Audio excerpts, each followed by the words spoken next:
Look at me now. We on a whole nother level. My foot on the pedal, my eyes on the crown. Look at me now. We on a whole nother level. Bigger than ever, we back. Okay, okay. We back. Okay, okay. Bigger than ever, we back. Wait on it, put it. It's Saturday in Tuscaloosa as we welcome you to the SEC on ESPN. From Bryant-Denny Stadium, Alabama, looking to bounce back after their 8-game win streak was snapped with Eastern Illinois in Tuscaloosa. Hi, everybody. Rocky Boyman, Jay Alter with you. We'll be joined by Tori Petrie down on the field in just a moment. A lot of attention this week, Rocky, already on next week's Iron Bowl and all the championship goals that are still ahead for this Crimson Tide program. But first things first, you got to play well today. Yeah, I know Alabama fans are upset about the loss to Oklahoma last week, but the way I see it, you win these next two, you're in the college football playoffs. So an opportunity today against EIU to clean up some things, to finish strong in that Iron Bowl. And I think the number one thing, Jay, and I know you agree, fixing that run game. Caleb DeBoer told us yesterday he thought against Oklahoma they had some very well executed runs with some better vision, really could have popped. Special teams always been a big factor for them. Last week they have the blocked field goal, the fumble punt return, got to clean that up and then just continue to fly around on defense. The one thing that Caleb DeBoer told us about his players this week is they have been resilient. The response is everything you'd hope it would be if you're an Alabama fan, right, Tori? Yeah, Jay, players told me that this week in the building felt so much different than after their week 1 loss to FSU. After that FSU loss, they were a little shell-shocked. They asked, are we who we thought we were? But after the Oklahoma loss, they had already flushed it by the time they walked off the field and into the locker room. Linebacker Deontay Lawson told me, we know we are a resilient team at this point in the season. We have already proved it, and everything we want is still in front of us.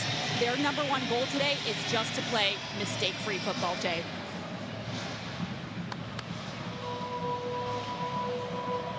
Big opportunity to do it on a Saturday. Looking for that immediate response, restore the win streak here in Tuscaloosa. They'll have to do it against Chris Wilkerson and Eastern Illinois, program out of the OVC that is coming in tough form. They have lost 6 in a row. They have 25 players out for the season, and now you're at Saban Field, Bryant-Denny Stadium on a Saturday in November with Alabama still very much alive for the college football playoff race and an SEC championship appearance. And one thing that the Panthers do, Rocky, is a 2-quarterback system. It's been this way all season long. Cole LaRue and Connor Wolf, the 2 quarterbacks, and it's LaRue, the redshirt sophomore, transferred in from Wisconsin, who starts. Yeah, and Cole LaCrue is more the running quarterback. Wolf a little bit more the passer. So I think with them wanting to keep this game moving a little bit, we'll see a lot of LaCrue. LaCrue, the more mobile quarterback. Wolf is the passer, so if they get into those 3rd and long situations against this Alabama defense, expect to see him. Trying to run it on first down into a crimson wall. Charles Kellum stuck to the line. And very interesting, Jay. You know, Coach Wilkerson talked about that, having a 2-quarterback system the whole year. Something you don't see a lot of, but he thought that that daily competition between those 2 guys has helped make them their best.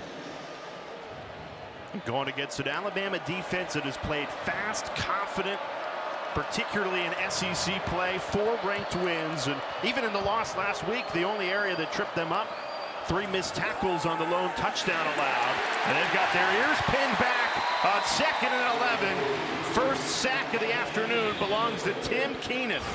Yeah, a lot of crimson jerseys stacked right up on that line. That's a pretty formidable scene for LaCrue.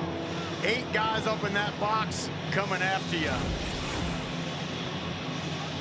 Well, what did Tori say? Play fast. That's exactly what the Crimson Tide defense looks like on this opening possession. I mentioned only the 1 defensive touchdown allowed in the loss to Oklahoma. The one thing Kane Womack wanted to see from his defense is a turnover. They were -3 in the turnover margin. They were +10 in the first 9 weeks of the season, one of the best in college football. Couple of missed tackles there, pushing the pile, and that's an Eastern Illinois first down.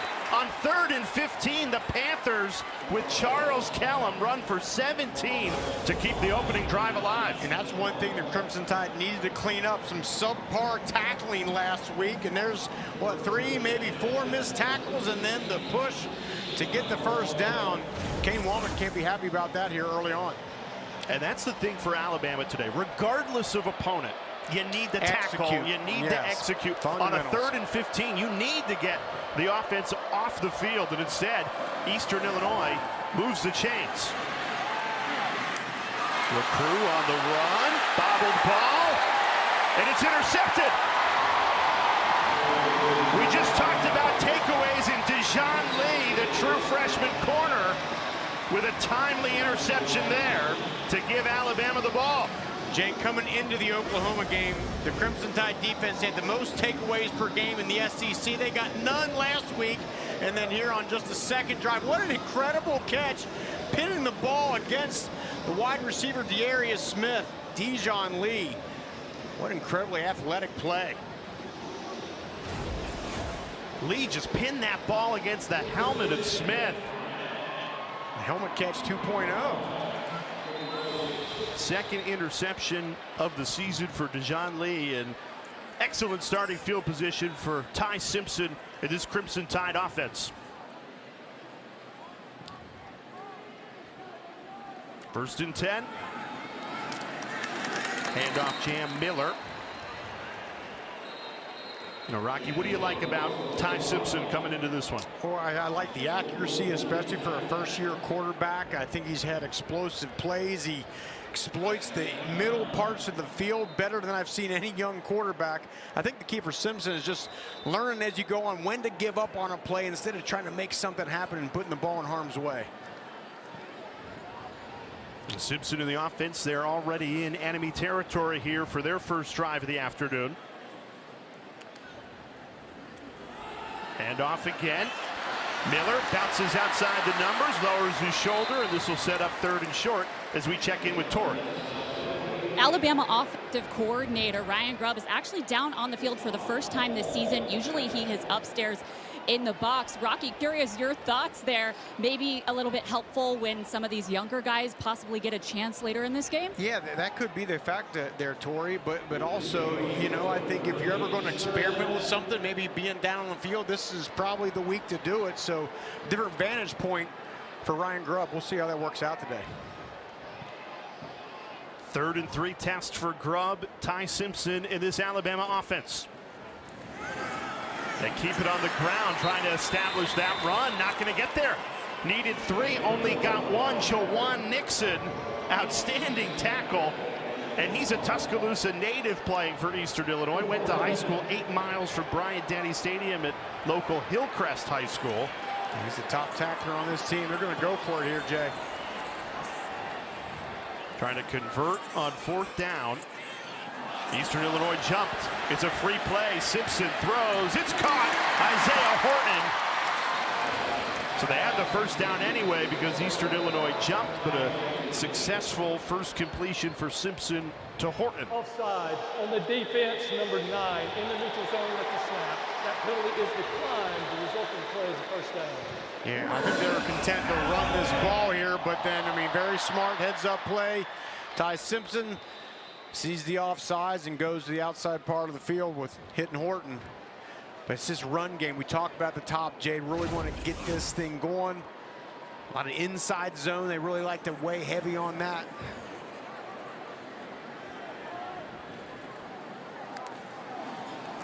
Simpson, good protection, steps up, fires it over the middle, finds Horton again inside the 10 for another Alabama first down.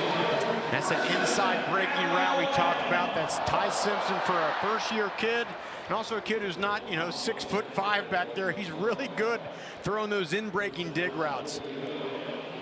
Alabama trying to get that run game established early. They've struggled today against Eastern Illinois running the ball. Failed to pick up the first down on 3 carries, so they go to the air. Daniel Hill in at running back here. He had a nose for the end zone last week against Oklahoma. Gets the ball here. Diving to the pylon. He's just short. Trying to break the plane. Marked down inside the 1.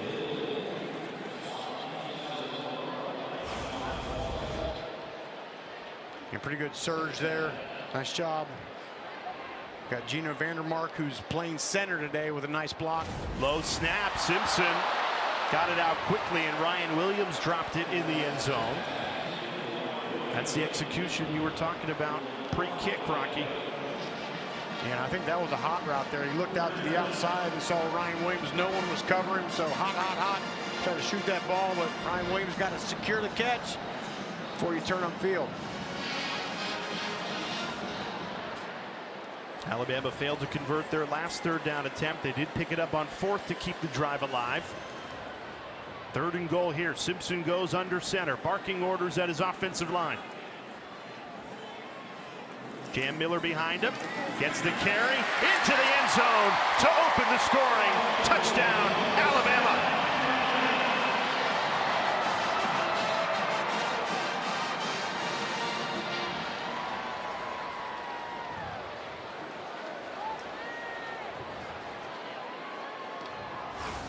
Actually had a big guy, an offensive lineman, William Sanders, playing the H-back, coming through and getting a nice kick-out block. Hitting that ball right up in the A-gap there for Jam Miller. There's an injured Eastern Illinois Panther right at the goal line. Head coach Chris Wilkerson and the Panthers medical team out to take a look at him.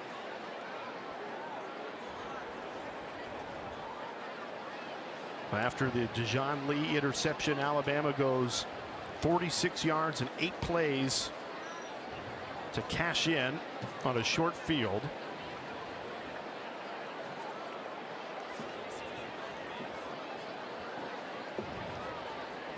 Now we'll step aside as Eastern Illinois continues their medical treatment. Alabama opens the scoring 6-0.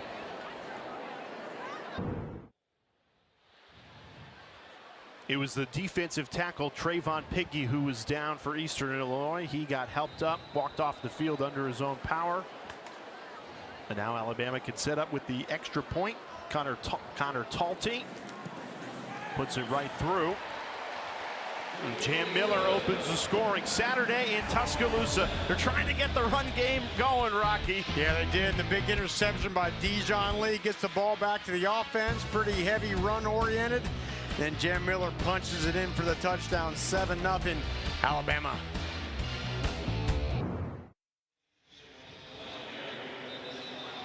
Alabama 7-0 lead early. Rocky Boyman, Jay Alter with you. Rocky, you played 8 years at linebacker in the NFL. You love a great linebacker, and you were telling us all week Deontay Lawson fits that bill. I think he's a total package. And early in the year, still coming back from that ACL, but I think in the last couple weeks, he's really looked like the old Deontay Lawson right there, playing down the line, fighting off blocks, making a tackle. And any great linebacker, look, the communication, always pointing out where guys should be, but you got to be able to tackle solo in the open field. He comes up, brings the ball carrier to the ground, and then you got to make big plays. This was a couple weeks ago against South Carolina. Tie ball game, the 4th quarter, reaches in there, boom, pops that ball out, gets it back to the offense. They go down and score.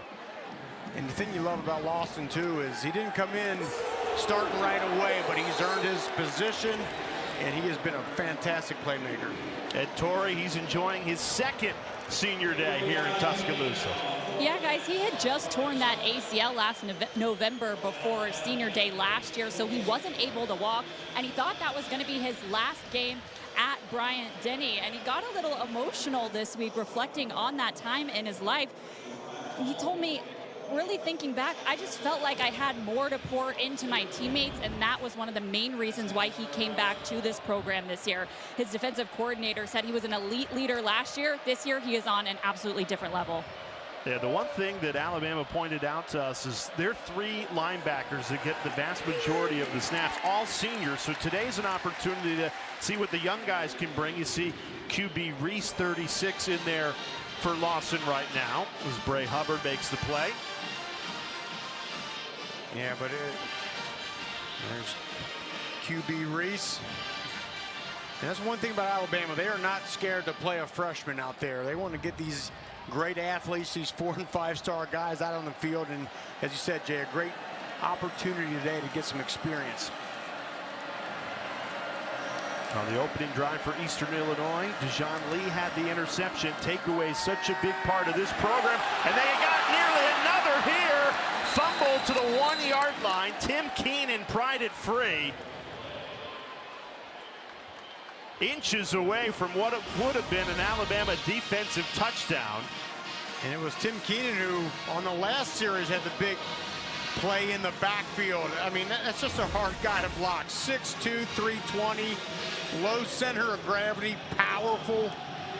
That's going to be a handful for EIU today. The right guard, Dan Gazina, jumped on that football and saved what would have been an Alabama touchdown. Eastern Illinois backed up to the 1-inch line here. Taking the snap out of the end zone. Third down, just trying to avoid the safety. And the Crimson Tide defense, they smell the blood in the water. They are coming downhill to try to get that safety.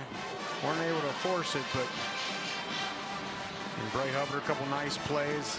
The junior. If you're Kane Womack and this Alabama defensive staff, this is exactly what you want to see. He said, regardless of opponent, the standard is the standard. We need to be fast and aggressive. They load up on the punt block attempt. Mason Miller gets it away cleanly. Cole Adams the return. Back into Panthers territory past the 40.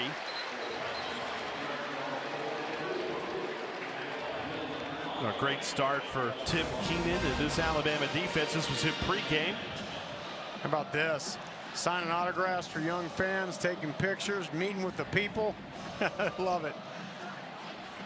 Well, seeing the big fella out there play. He's been a force for this Alabama defense. I mean, you think Alabama defense, you think trenches, right? You think those defensive lines really set the tone for them.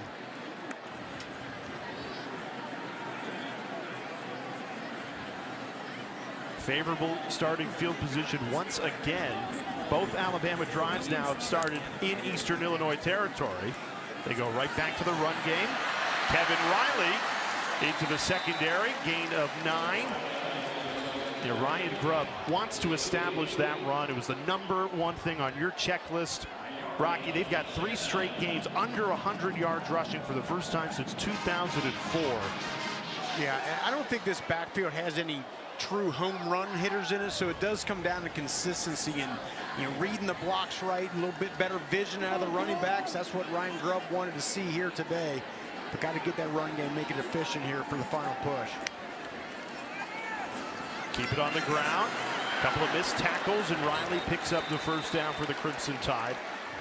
All the great Alabama teams that have finished the season as SEC champions or national champions, the backbone of it is that elite run game. It always comes back to that, right? You talk about things you do in the pass game, and this is a very formidable passing attack for the Crimson Tide, but you talk about playoffs, it usually always comes down to those front sevens. Look at that, second fewest since 1940. So if you're gonna go to beat Auburn in the Iron Bowl and potentially win an SEC championship and make a run at the college football playoff, have to get that run game improved. And Kalen DeBoer said, look, even the stats can be misleading. We had 110 yards rushing last week, but then we negate 30 of it because of sacks we took. Well, and also he pointed out, we went back and watched, there were some opportunities where the blocking was great. Just some of the running back vision, a couple of holes they missed that could have ripped off some 20, 30-yard runs. He thought this offensive line gets a little more criticism maybe than they deserve. It's kind of a team effort. You need those backs to complement that offensive line. And it's an offensive line that's reshuffled today with starting center Parker Brailsford out of the lineup. Simpson rolling right, tosses it. It finds Rico Scott. He's bounced out of bounds inside the 10-yard line. And Brailsford, not the only starter missing for this Alabama offense. Their top wide receiver, Jeremy Bernard, out.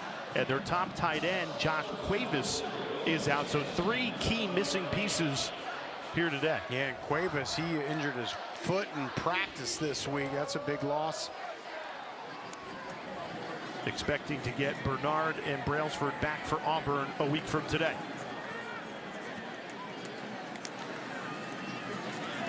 Handoff. Right up the middle, Daniel Hill.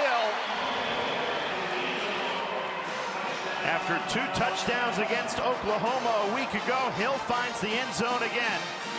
And Alabama cashes in on 2 short fields.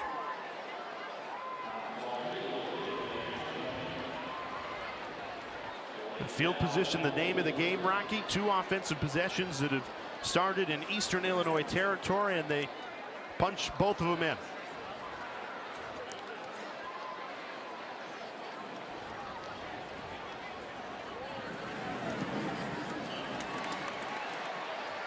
Jay, here today, that offensive line. Wilkham Formsby goes down from right tackle to right guard. Watch 75 with the chip and then the push, the kick out. A beautiful hole for Daniel Hill, and the Crimson Tide up 2 scores.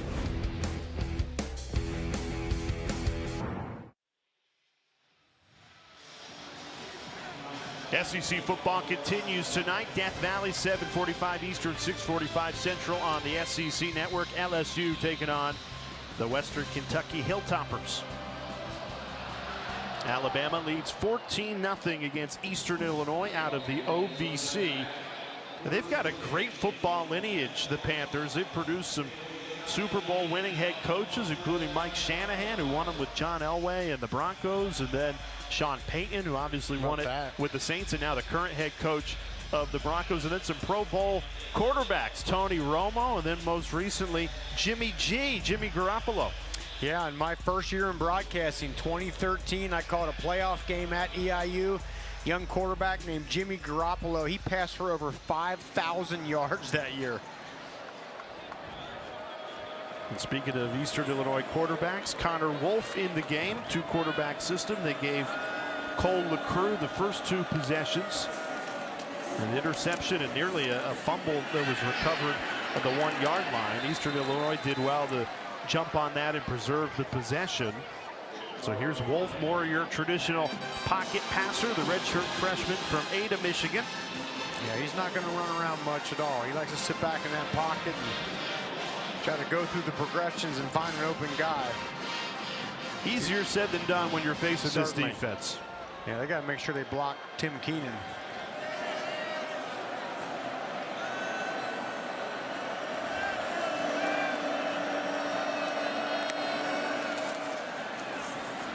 And off Jakari Fleming, completely stuffed QB Reese, the first to the runner there. That's the second nice play by QB Reese early in this game. Redshirt freshman from Birmingham. There's somebody that the people in this program are very high on. Deontay Lawson said that's my mini-me.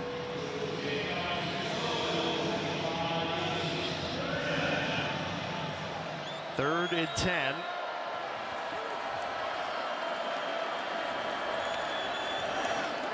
Wolf gets rid of it quickly. It was deflected at the line of scrimmage and nearly intercepted.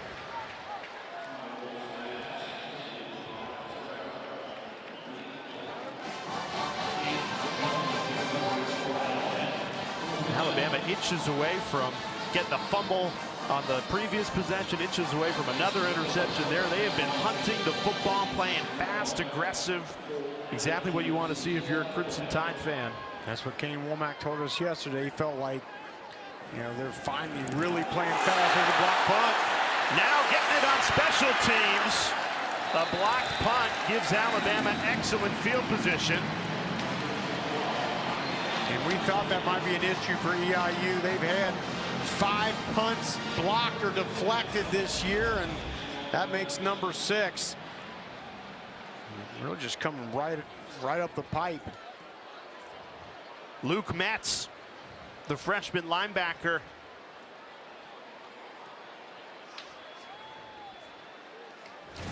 Combined with Keon Keeley, those two getting in on the play. We're talking about flying around and making plays. You do it in all 3 phases. A dominant first quarter. As we talked about, another factor, getting that special teams back to being a factor, and there it is. Simpson taking over in the red zone.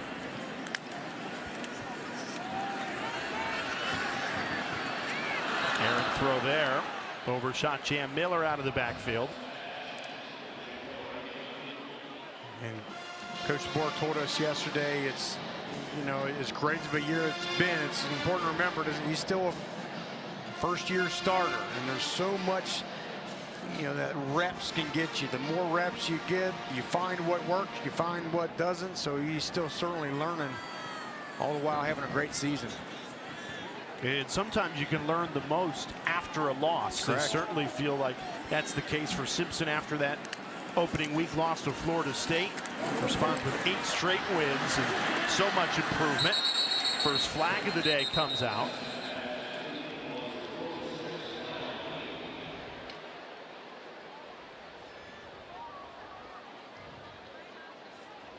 We'll get the penalty call here.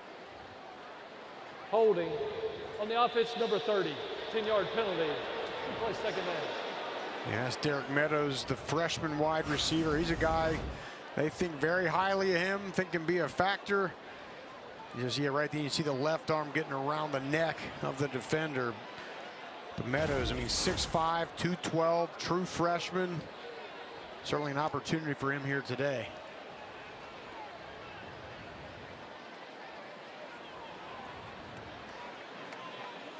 So the ball plays just outside the red zone now at the 22-yard line after the holding call. A.K. Deere into the backfield for Alabama. His last carry came all the way back on September 13th. Get some action here with Alabama up 2 touchdowns early. Deere in motion. Simpson, quick hitter, right to Deere. Bobbles the ball, holds on to it, and falls forward to the 20-yard line. And Ryan Grubb told us yesterday they wanted to get A.K. Deere involved in this game because they think they're lacking in maybe some great vision out of their running backs. They really like the vision of A.K. Deere. Expect to see him today and see what he can do. Freshman out of Mississippi. Elite explosives and vision if he can find the hole. Simpson checks it down to him. Deere makes the catch. Takes it inside the 10-yard line. And that was a good job by Simpson there. I know you want the big play, you want to get the first down, but sometimes it ain't there. Best thing to do is just check the ball down. Live to fight another day. Well, nice block by the umpire. And they're going to line up and attempt a field goal here. A lot of talk about Connor Talty of the field goal unit. A lot has been made after his miss heading into halftime against Oklahoma. Seen yelling at the long snapper David Byrd for a high snap. Kalen DeBoer told us, look, the entire operation needs to be better. Good snap, good hold, but Talty missed it. From 28 out, and the boos ring out at Bryant-Denny Stadium.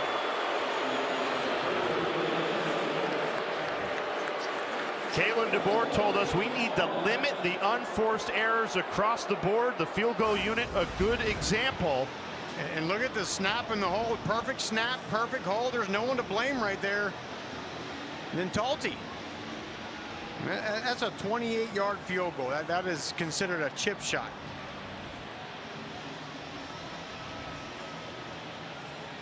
Wow, that is something that must be addressed moving forward if Alabama wants to go the places they want to go. You just can't have it.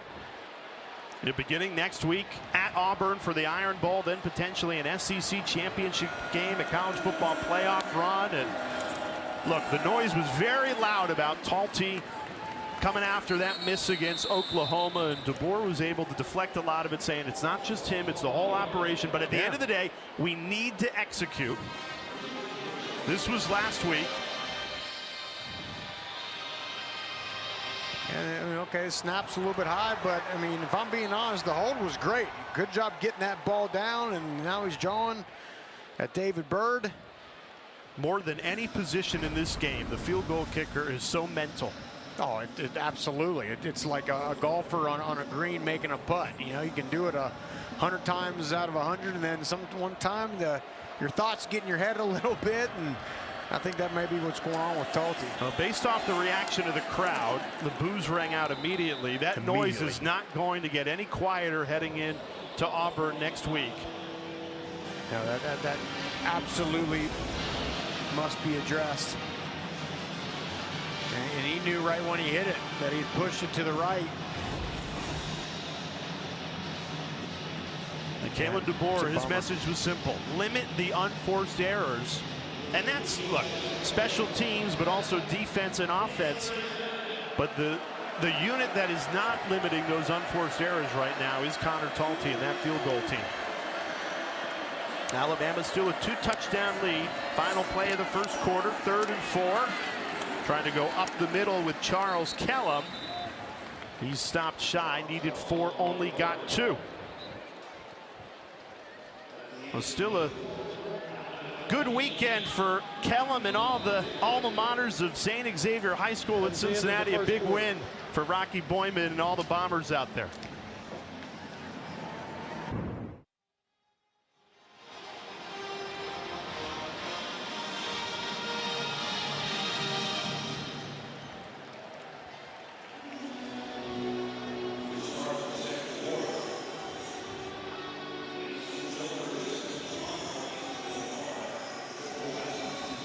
Welcome back to Tuscaloosa, where Connor Talty just missed a chip shot field goal, and he's visibly frustrated here on the sidelines. He came over and put both hands up on this sideline shade and leaned in just in disappointment.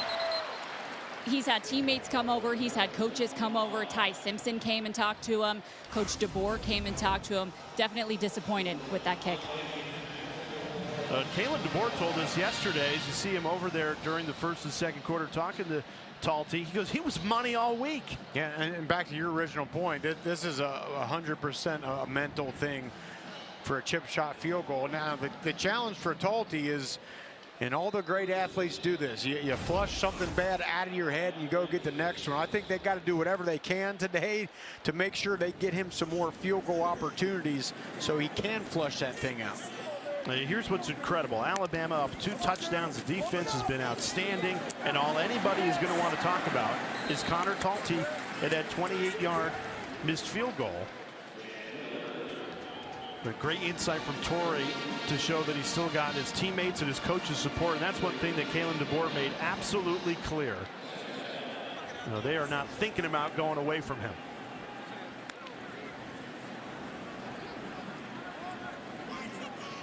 Ty Simpson in the offense out on the field. 2nd and 3 here. Jam Miller now on the right hip of Simpson.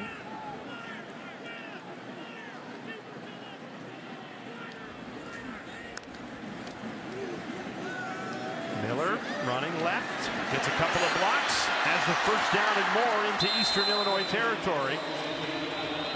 It's a gain of 12 for Miller to pick up the first down. This run game is really starting to get going here a bit, as they certainly needed to finish this thing out right. You're making some guys miss. You know, last year the run game was really carried by Jalen Milroe. He had 56 rush yards per game. Now that factor isn't there, so it's up to these running backs. A good point, Rocky. A big reason why that run production is down is you don't get anything from Simpson, whereas you had a huge threat in the run game with Milroe a year ago. And Milroe, 726 rush yards last year. You know, there's certainly some more opportunities for Jam Miller. He's no longer blocking for Jalen Milroe, but he's got to produce. It certainly does the rest of those backs. Still a lot of football left you this season, even though the final game of the regular season next week for Alabama at the Iron Bowl, but still alive to play for an SEC championship. Still in the mix for the college football playoff. The committee has them at 10, so very much in the field. 2nd and 9, Simpson dumps it off to Kevin Riley. He tumbles forward right at the line to gain for the first down. And Ryan Grubb told us, look, when you get into postseason football, kind of like a postseason pitcher for baseball, you got to find your 3 best pitches. What's your slider? What's your fastball? What's your changeup? And the run game needs to be one of those. It does. I think overall, Jay, I mean, you look at this Alabama offense, they do a lot of stuff, right? Lots of formation, lots of schemes, lots of motions, shifts, and you wonder, is there a saturation point where it gets to be too much? They need to find out here in the next 2 weeks what they do best and lean on that. Eastern Illinois. It's the first timeout. Timeout. Eastern Illinois will step aside as well. Alabama a 2-touchdown lead. Ty Simpson and the Crimson Tide offense looking for more in Panthers territory when we come back.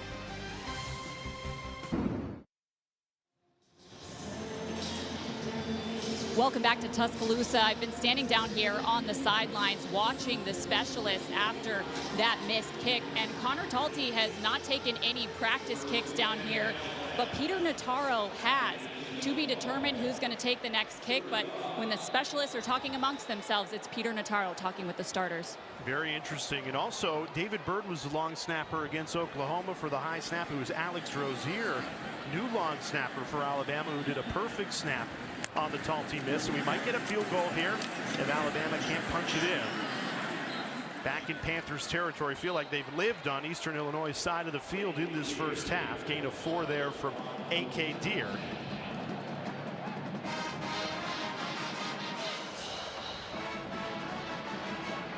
Again, the key to this run game is getting movement of guys off that line of scrimmage, moving those defenders. That's the vintage Bama run game that I know these fans certainly want to see more of.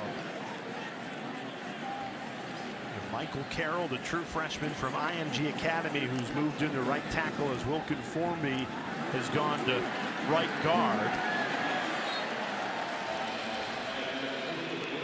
Brody Dalton, the catch, the big tight end. That's his first grab of the season. It was a reshuffled offensive line with the starting center, Parker Brailsford, out, and done a good job in this first half.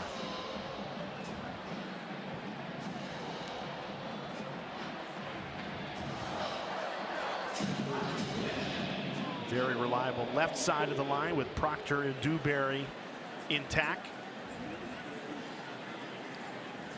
1st and 10.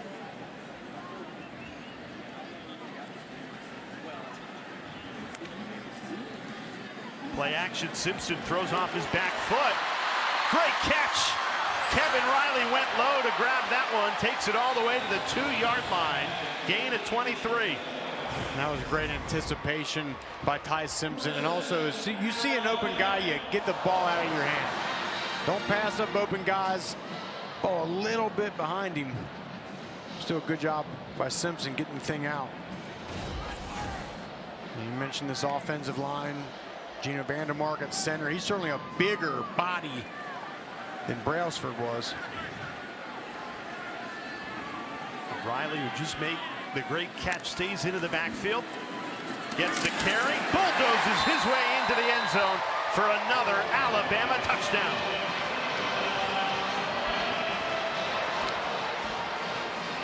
Let's see what kicker comes out.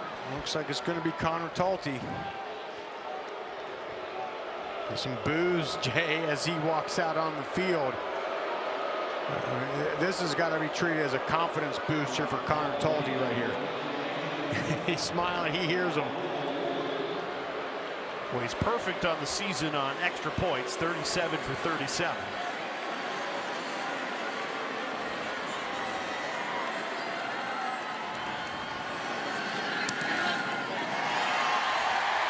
Puts it right through, and a big cheer from the Alabama faithful.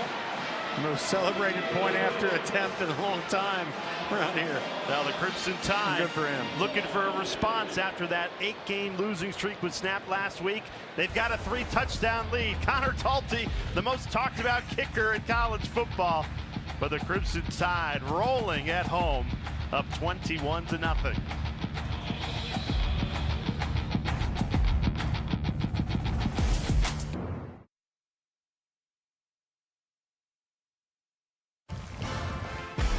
College football playoff selection show. The bracket will be filled. Judgment Day is here.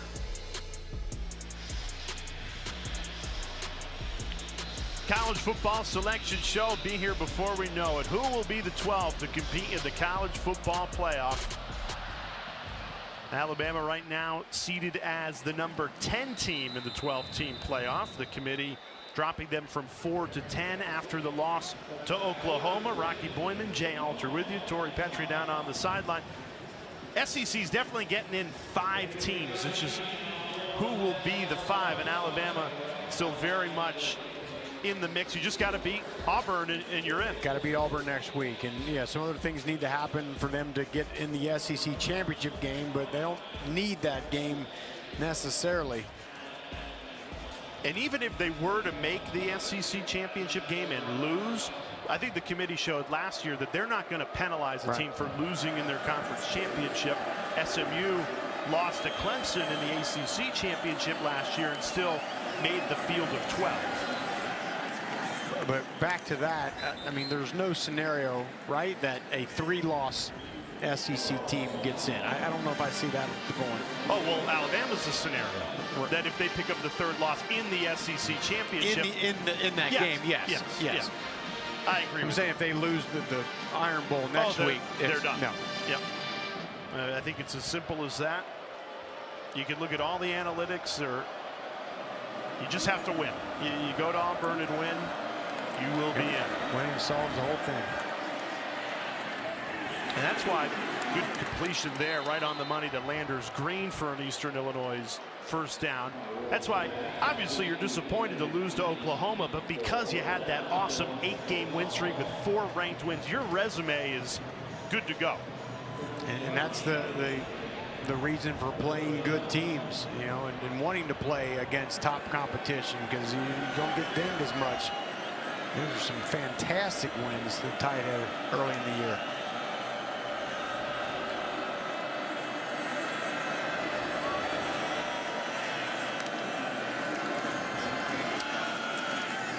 First and 10, they keep it on the ground.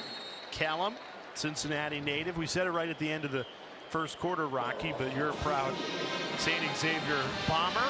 They beat Elder, their rival, last night to win the regional championship and move on to the state semifinals. So big night for you and Charles Callum. Yeah, I forced you and Tori and all the members of our crew to watch that game on the computer last night. Yeah, Charles Callum, 1,850 yards as a senior in high school, 29 touchdowns, helped him win that state title in 2020. Now at EIU.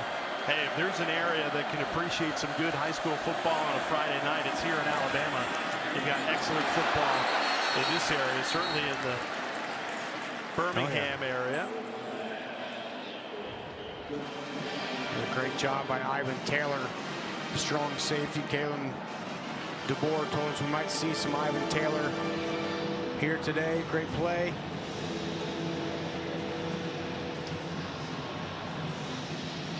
Third and 7. Alabama has done very well today in getting Eastern Illinois off the field.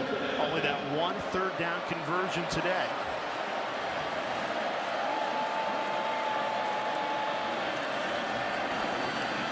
They run it with Callum, and Alabama not fooled. Caden Jones, the sophomore, joined by Luke Metz. Mason Miller back out to punt it away for Eastern Illinois. Already been a very busy day for Miller. He might be the brightest spot on this team this season, averaging 47 yards per punt. Line drive. Bounces to Cole Adams, who fields it. Turns upfield. Takes it just past the 20. So Rocky Boyman, you played 4 years for Notre Dame, 8 years in the NFL. We were talking all week. I know you love your Irish. Alabama has such a better resume than them. It's not even close. Even I got to admit, there's no question about it. You know, the 4 wins over then AP top 25 teams. You know, that win over Georgia, maybe one of the best wins in college football this year. And for the Fighting Irish, best win against USC and Pitt last week, but I don't think it stacks up nearly as good to Alabama's resume. Alabama has 4 wins that are better than Notre Dame's best win. And the other thing is, I get it, Notre Dame's losses came early in the season. Now they're riding a tidal wave. Everyone goes, as Simpson's picked off. Great play. Caleb Lyons, the redshirt junior.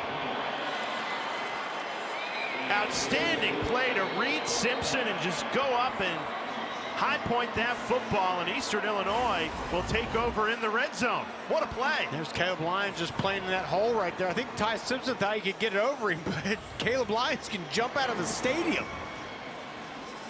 What a great shot here. He thought he was going to fit that ball in, did not realize how high Caleb Lyons can jump. What a fantastic play. Lyons at only 5'11", just skied for that ball, and looks like he has about a 40-inch vert, though.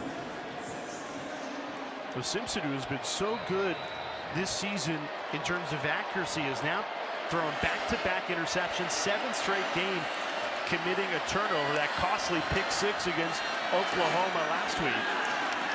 Yeah, it's had the fumbles. There was the fumbles for the while, yeah, but now back-to-back with interceptions. And Simpson won't like that at all. Well, it comes down to what it always comes down to, right? Turnovers. We talked about it. When this team or any team doesn't turn the ball over and you get takeaways on defense, you win a lot more football games. Thank you. Those 3 turnovers they had last week led to 17 Oklahoma points. Well, the first 9 games of this season, Alabama was +10 in the turnover margin. Last week, -3. And the Crimson Tide defense has responded. Bray Hubbard, great job coming off that offense's right side. And they just brought more blockers than EIU had. And that's a situation that quarterback has just got to see that, get the ball out of his hand, but Hubbard was too quick. What a response by Hubbard and this Crimson Tide defense. They get the interception, taken into the red zone, now backed up to the 29-yard line for a 3rd and 28. Wolf just dumps it down to Kellum.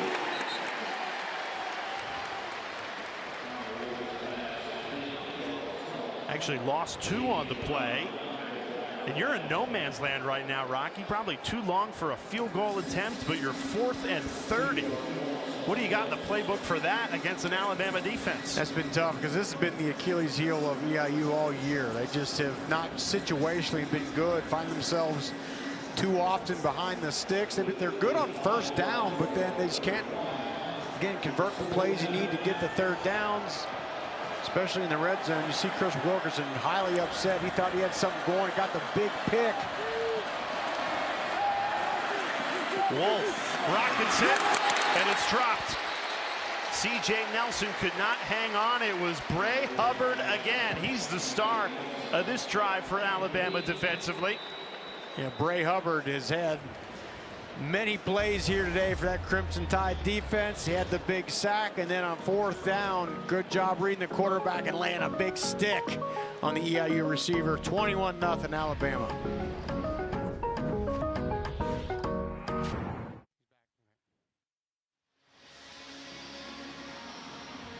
SEC Network, SEC Football Final with Dari and Company. Will take you through all the games from today. Also available on the ESPN app. Here at Tuscaloosa, Alabama a 3-touchdown lead. Ty Simpson trying to shake off the interception he threw on the previous possession. Keep it on the ground with Jam Miller. Finds a hole. Breaks a couple of tackles. Jam Miller takes it all the way. The Eastern Illinois territory, gain at 24. Outside zone run, Jay. That offensive line's tied to a string. They're all reaching to their left. And it's up to Jam Miller to find the hole, and he sneaks it right there inside Cam Dewberry. And the speed down the sideline. That's a confidence-boosting run right there. How good is that left side of the line with Proctor and Dewberry clearing space for you? And Alabama snaps with those guys. In business again. Feels like they have lived on Eastern Illinois' side of the field today.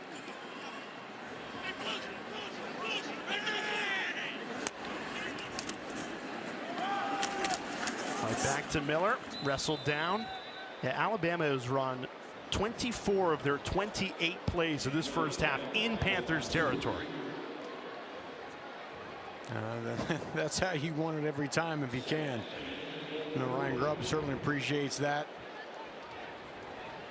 Again, lots of work. The key right now here today, Jay, is I think finding the things you do best. And then as the season goes on here to the final game and beyond, you lean in on those things that you do very, very well and get rid of some of the things maybe you don't do well. Simpson on a quarterback keeper. You rarely see this, and he takes it for a Crimson Tide first down. A gain of 13 for Ty Simpson. Ty Simpson has just 78 rush yards on the season. Here he goes for 13. Right, caught the defense off guard a little bit. But a good read, good decision by Simpson. If they're not going to have anybody hold that backside, just take off.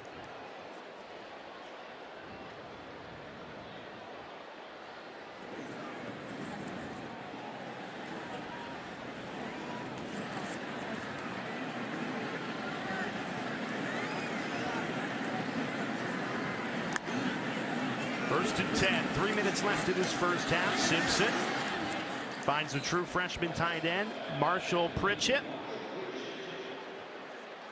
Yeah, they think Marshall Pritchett is another great tight end for the future here. This program, I mean, look at the body, 6'5", 248, true freshman.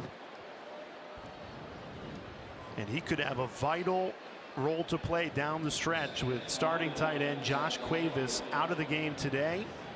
Yeah, it's very important to get Pritchett and some of these other tight ends some work in case Cuevas' injury lingers for a bit. Yeah, they're expecting to get Jeremy Bernard and Parker Brailsford back for Auburn. Cuevas still questionable. Fake the reverse. Miller kept it. Eastern Illinois not fooled. And that'll set up 3rd and short as we go to the 2-minute timeout. Alabama, a comfortable 3-touchdown lead, but looking for more ahead of halftime. Ty Simpson and the starters still out there. 21-0 lead.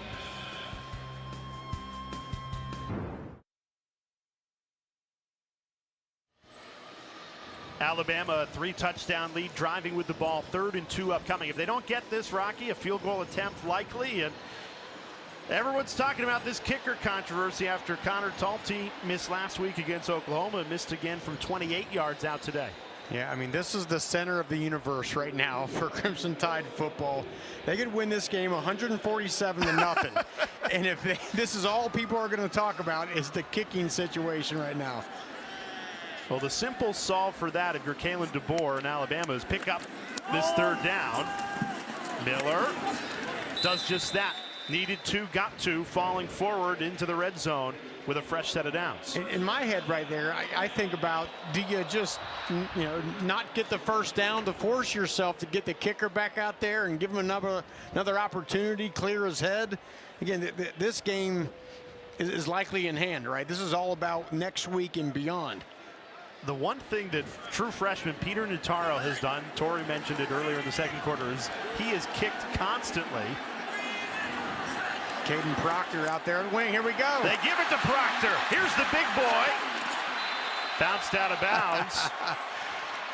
6'7", 366. Tough to bring down. The only way to stop him is bounce him out of bounds. This is the 2nd time I believe we've seen this. Look at this. What do you do if you're a cornerback out there? Big Caden Proctor. And I bet like in youth football or even high school, he was like the running back and he was about that size then, but he was such a great athlete that he got to carry the ball. Yeah, I mean, look at that human being. Famously did it against Georgia, that huge road win in Athens. You want to keep putting that on tape, right? Make Auburn practice that this week. Waste valuable practice time working on Caden Proctor at slot receiver. Well, what's funny is I didn't see Simpson originally under center, so I didn't know if they were going to wildcat to him. I could understand that if it was 4th and 1 or you're on the goal line, but at the 20, not exactly Proctor's area of expertise. Lombardi Award semifinalist. And they got, look, Ryan Grubb has a ton of plays. They have a play in their offense where he gets that thing on the goal line.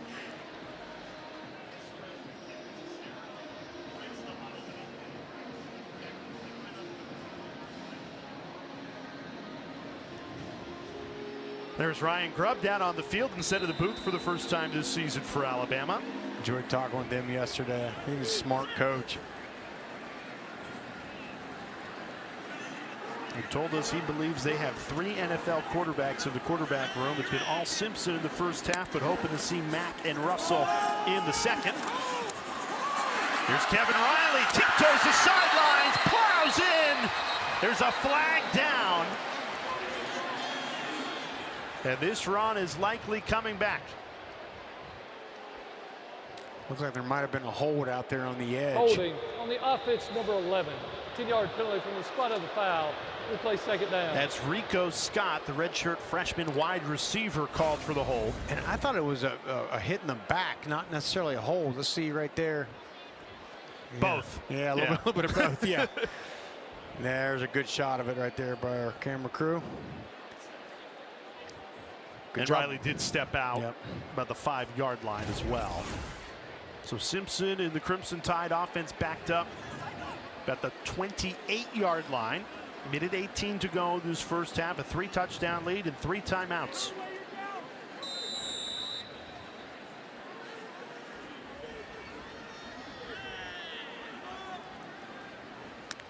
Second and 18 after the hold. Simpson throws. It's caught. Down at the 2-yard line. Simpson put it right on the money.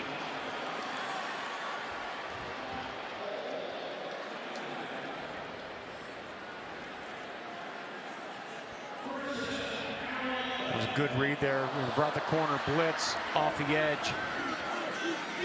Simpson put it right on the spot. And Bakwe, the sophomore wide receiver, makes a catch, sets up 1st and goal. Right up the middle, untouched, Kevin Riley.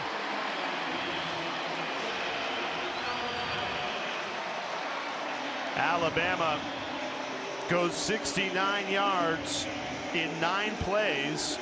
And here comes the freshman, Peter Notaro. No Connor Talty on this extra point attempt as the kicker controversy in Tuscaloosa continues to grow. Let's see what the crowd response is here. Notaro has been practicing. He must have practiced 400 kicks in this second quarter. And he puts it through. Much to the delight of the Alabama student section.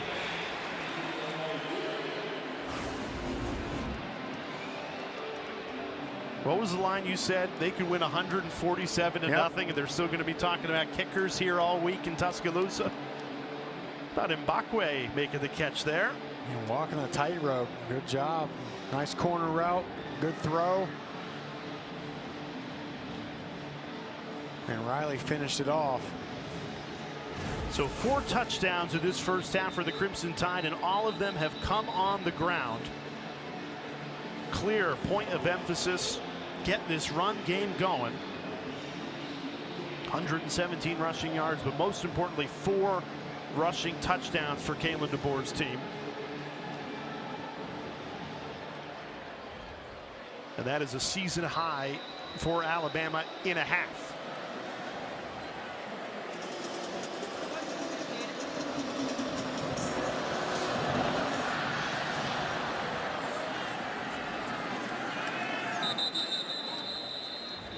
Wednesday on the SEC Network, it is overlap season, so we got some basketball for you. Tennessee Tech at Kentucky. Wednesday, 7 p.m. tip-off time on SEC Network. You know, everyone, like we're talking about how Alabama fans are going to talk about the kicking controversy all week. Everyone's trying to figure out what's wrong with Kentucky basketball. They lost to Louisville. They got blown out by Michigan State. Got an expensive roster, and they're losing big games early in their season. They do. You and I got to see them in action on the hardwood last week. Yep, we were at Rupp Arena before Eastern Illinois. Oh yeah, they were playing Eastern Illinois, the Panthers. Yeah. Eastern Illinois out of the OVC, and wanted to mention that the OVC title game's going on right now, and UT Martin, Alabama. Their head coach is Ty Simpson's dad, Jason Simpson. He's been at UT Martin for 20 seasons. If they win today, that'll be 5 OVC championships in a row for Jason Simpson and UT Martin, and they're taking on Tennessee Tech. Got to give the OVC some love. There's Jason Simpson. And when you're raised by a football coach, and then get to come to Tuscaloosa and play for the Crimson Tide, the football family. That's special. Yeah, it's special, but I mean, in a way, with having a dad as a coach, he's been preparing to be the quarterback here at Alabama for a long time, and all those reps and all the good coaching he got from dad all that time certainly has helped out. 286 miles from home. Alabama's defense continues to deliver. Fleming knocked back for a loss in the backfield. Justin Hill, another true freshman, making a play. Timeout. Cincinnati native. That's right, the Winton Woods High School in Cincinnati. And Hill's one of those guys, he gets about 20-25 snaps a game, but he usually makes some big plays, like you saw right there. Thank you. Really like watching him. And it's just a good job of reading, and then sometimes, I mean, just good leverage at the point of attack, driving back the tight end, Alex Ginever. I mean, that's what linebacker comes down to. You got to be able to put heavy hands on someone, drive them back, throw them off, and make a tackle. Hey, by the way, that OVC championship game, it's headed to the fourth quarter, tied at 10. Wow. So while we're at halftime, maybe Flint's on the ESPN app. Flip over and check out Jason Simpson trying to gut it out of the fourth quarter. 3rd and 10 here. Alabama has prevented a first down the last 5 tries on 3rd down. They get a stop again, just swarming to the football. Alabama uses their final timeout, so we'll get the ball back with about 45 seconds. Timeout, Alabama. Your final charge timeout. That is the fun thing in a game like this, Rocky, is, you know, Kalen DeBoer lets a couple freshmen play, the 2s. It's certainly, as we get into the second half, maybe the 3s, and this might be their only opportunity all season at Bryant-Denny Stadium to make a play, and they're flying around just as fast as the 1s. Yeah, certainly, in this, assuming Ty Simpson comes out at quarterback, which is an assumption right now, likely will be his last drive. I know they want to see some of those other young quarterbacks get some action today. So an opportunity for Ty Simpson, maybe one last drive.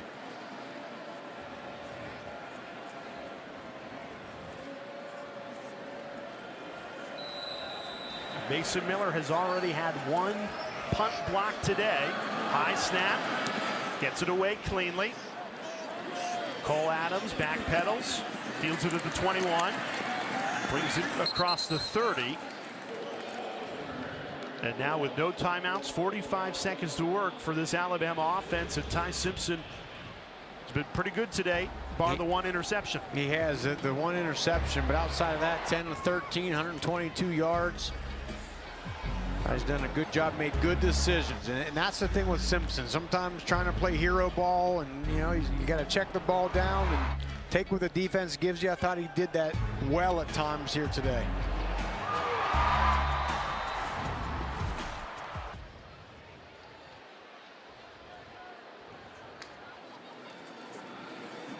Good protection Simpson has all day, but throws it into a dangerous area. Nearly intercepted, knocked down by Juwan Nixon, the Tuscaloosa native. And as soon as I say it, then there's not. Look, there's 3 white jerseys right there. You know, if that thing isn't there, throw that thing out of bounds, hit the sideline rather than throw a ball over the middle that can get tipped up in the air and get intercepted. Simpson flushed, takes off and runs, trying to get out of bounds, doesn't get there. So this clock will run. Simpson took a big hit from Isaiah Huey. That's a hit you don't want your quarterback taking in a game like this. 15 seconds has run off this second quarter clock. Timeout taken by Eastern Illinois just as Alabama was about to snap the football. Final charge timeout of the half. This will be a 30-second timeout. Yeah, and Simpson, I like the decision here. The pocket collapsed, he stepped up in it and then took off, but right there, I think you got to do a better job protecting yourself. I know he's trying to get out of bounds to stop that clock. Isaiah Hootie with a nice hit. And Rocky, the one thing talking to you this week that you thought Simpson's biggest area to improve on was sometimes he just has to give up on a play. And we asked his offensive coordinator, Ryan Grubb, about that. He said, look, he's just the ultimate competitor. It's not in his nature to just throw it away or give up on a play, but sometimes you have to. Sometimes you have to. And I think of all the things a quarterback must do and understand, I think that's the hardest to balance, because you're a quarterback. You are there to make plays and sometimes make things happen when they're not there. But that little few times when the better decision is just to give up on the play, finding that balance is what makes the great ones great. No timeouts at a 3rd and 6. Simpson, pressure comes again. Flushed out, sets his feet, throws, it's caught, a broken tackle. Clock down to 1, it will stop to move the chains, although it goes down to 0. And there's an injured Eastern Illinois player in the backfield. Ryan Williams made the catch for a gain of 25. The first half clock is at 0s. And there was 2 seconds, but you need 3 seconds to be able to get a snap off. Now there's an injured Eastern Illinois player back to the 35.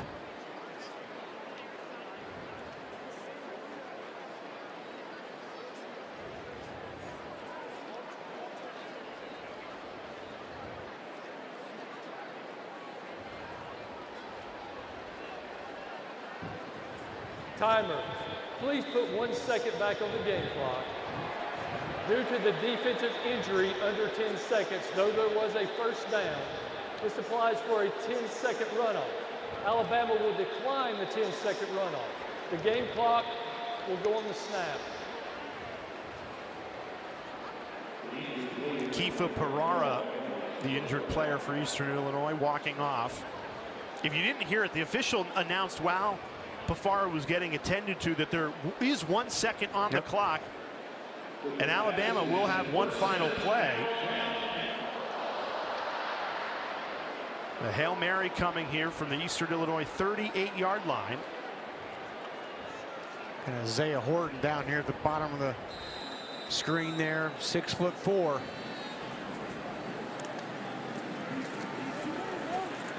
Eastern Illinois only sends 3. Simpson rolls right, throws to the end zone, jump ball, and it's intercepted. Eastern Illinois has it. Dylan Conway, the redshirt freshman, read it well.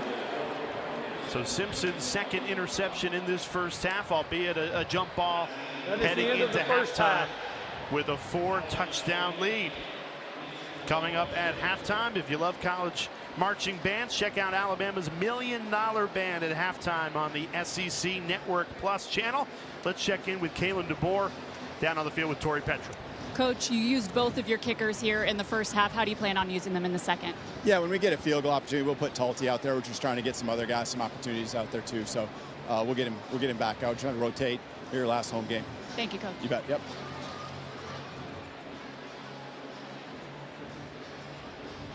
All right, so you heard it there. Connor Talty, he'll be your kicker in the second half. Alabama, if they need him, a 4-touchdown lead, all 4 touchdowns on the ground, and the Crimson Tide up big, 28-0 at the break. Back in Tuscaloosa, Alabama commanding 4-touchdown lead, 28-0 at the break against Eastern Illinois. You're watching the SEC on ESPN. Rocky Boyman, Jay Alter with you. Alabama trying to bounce back after that 8-game losing streak was snapped last week against Oklahoma. And I think, Rocky, regardless of opponent, you had a checklist of what you wanted to see Alabama do today coming into the game. But where are we at here at halftime? Yeah, there were 3 things I thought needed to get fixed and get cleaned up a little bit coming into this game. The first one is the run game. A little bit more consistency. I thought they did that. Some great blocking, lots of heavy zone run action. I thought the running backs, Jam Miller especially, did a great job in that rush game with 121 rush yards. But then special teams, you get the good play with a blocked punt, but something that's going to be talked about a lot here in Tuscaloosa, the missed field goal by Connor Talty, but the defense, Jay, has been consistent all game, flying around. Lots of havoc plays, 3 sacks, an interception, forced fumble. That unit has been fantastic all day today. Eastern Illinois only 12 total yards in the first half, -1 rushing yard. Last time Alabama held an opponent to negative rush yards and a half, 2021 against Auburn. McCain Womack has to be happy with how his Crimson Tide defense played in that first half. And as we start the second half, Alabama will start with the football. Cole Adams, he takes it back just near the 40. Alabama rushing yards 121, most yards in the first half this season. And one thing that really helped the Crimson Tide, field position. 31 of their 38 plays in the first half ran in EIU territory. And a lot of times field position comes down to special teams for that starting position. And here we go, Jay. New starting quarterback, Austin Mack. And how about this for measurables? 6'6", 235 for the redshirt sophomore. They are very excited about him. And this is what we expected to see with Alabama leading by 4 touchdowns. Good opportunity to empty your bench. See the second string as Austin Mack takes it for a gain of 7. This is his 3rd year with Kalen DeBoer. Recruited him to Washington, just 17 years old when he enrolled. 19 years old now, 3rd year in the system. So young but experienced when it comes to Kalen DeBoer's offense. And a freak athlete that DeBoer even talked about. You know, the throws have consistently be on time. That's something he's got to do here right now.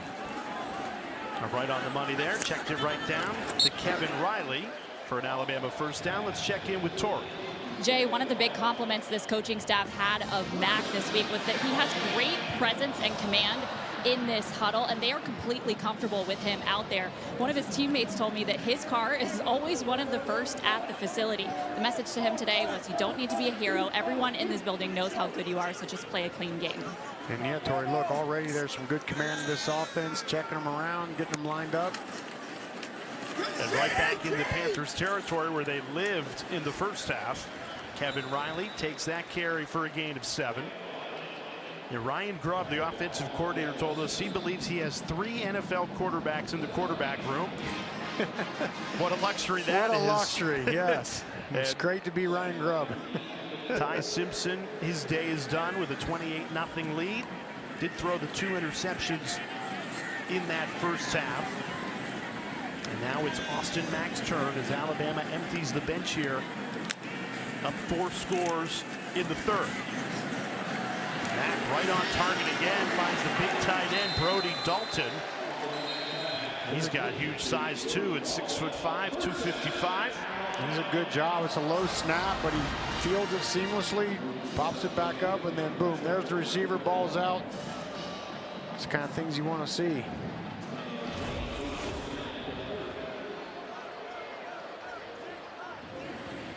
And interesting that Wilkin Formby, who had been playing right guard in the first half, is bumped back out to his natural position at right tackle. They run it right behind him for a big gain into the red zone. A.K. Deer, he's gotten a bunch of carries today.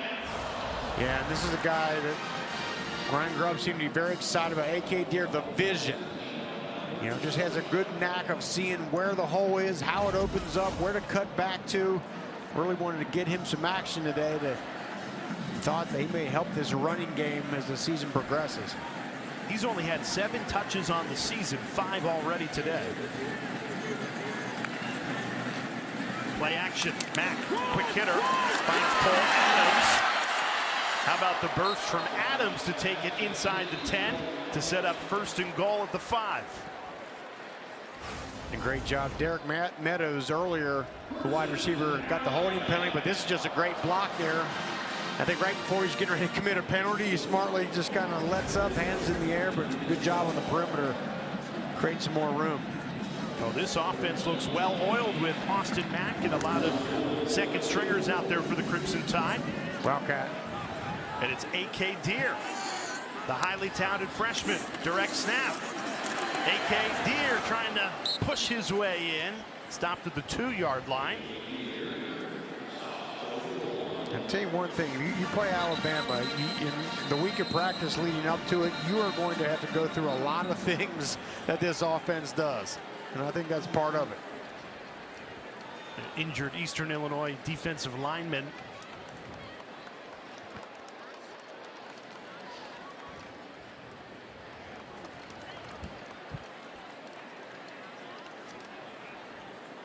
Can't quite see who that is down for Eastern Illinois. 2nd and goal when we come back.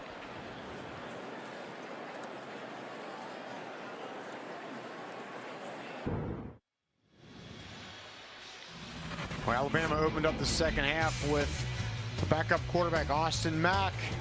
And I thought he's looked really good, Jay. Made great decisions. And then the thing with him is, the word I would use is smooth. Right? That ball just kind of smoothly just shoots right out of his hand. The accuracy, putting the ball right on the money. And these have all been short throws, of course. Again, for a guy without a lot of playing time, I thought he's looked pretty good. He has Alabama's 2nd and goal here. Hands it off right up the middle, pushing that pile. A.K. Deer finds the end zone, breaks the plane. And that's his first touchdown in an Alabama uniform. True freshman, Mississippi kid, getting an opportunity against Eastern Illinois. And on the previous play, Cole Silzer, the nose tackle, went down for Eastern Illinois. He was out on that play, and Deer cashes in against a Panthers defense that has been banged up all season long. They have 25 players out for the season coming into today. And the injuries have continued to pile up. All 5 touchdowns today for Alabama have come from the ground. And it is Connor Talty out for the extra point. We saw Peter Notaro, the freshman, take the last one for Alabama, and DeVore told our sideline reporter Tori Petrie heading into halftime that that was kind of a scheduled thing, trying to rotate some backups through. And just like we saw Austin Mack take over at quarterback, so that was a scheduled extra point for Notaro, and Talty comes in and drills it with a smirk. Alabama, 35-0 lead. A.K. Deer gets his first touchdown. Not much to it, some good surge there, but then there's a penetrating defensive lineman on there, and he just does a good job of just doing what you have to do sometimes, Jay. You got to lower your shoulder and just drive those legs, and just enough across the end zone line. I'm very excited about the freshman, A.K. Deer.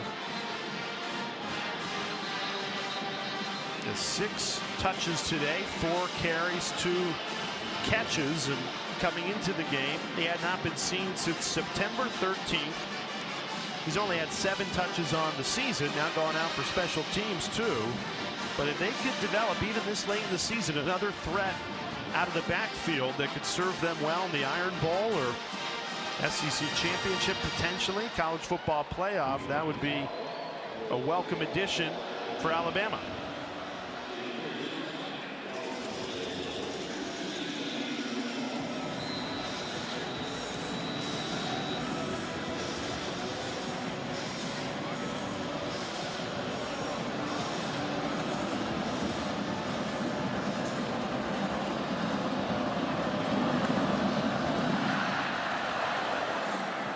We've talked a lot about the Alabama offense today, 35-0 lead, but Kane Womack has to be happy with his Crimson Tide defense.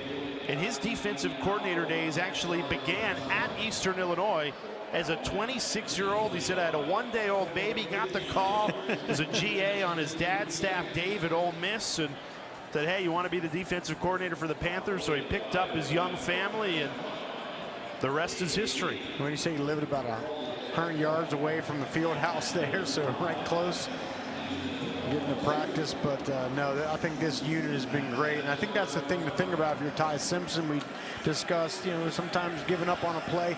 You got a great defense. You can really lean on that if you're Ty Simpson. And one of the best defenses in all of college football statistically, and they've got depth too. The twos are in, making big plays. Noah Carter blown up in the backfield, a loss of 4.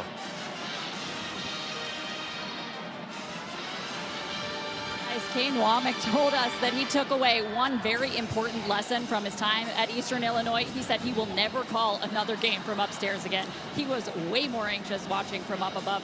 He said his feet were like a duck on water. Yeah, he's a guy, Tori, that has got to be down on the sideline. He's, gives that energy to that unit, feeds off of their energy. Yeah, he's not going back up in the booth anytime soon. His defense has only allowed 8 total yards as Eastern Illinois does get positive yardage here. Wolf checked it down to Callum, gain of 2. Now, the only thing that disappointed Womack last week was the lack of turnovers. He said, we have been one of the best teams in the country, not just this season, last season, in forcing turnovers. And to lose that turnover margin by 3 to Oklahoma a week ago didn't sit well with him. And you're almost a victim of your own success. When you keep getting all those takeaways, then you don't get them. It's very glaring. And the other thing he talked about that he had to work on a little bit better was getting their tackling better. I think they've done that today so far. 3rd and 12. Wolf throws, and it's dropped. And Eastern Illinois will be forced to punt it away again. And a lone defensive touchdown that Womack's crew gave up a year ago. As you see the energy you were talking about, Rocky, was 3 missed tackles to Oklahoma that led to the lone defensive touchdown. Getting a big response.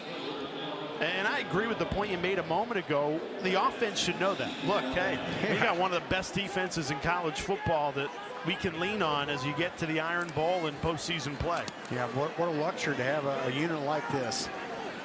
You're not forced to constantly have to make a play and put a ball in harm's way.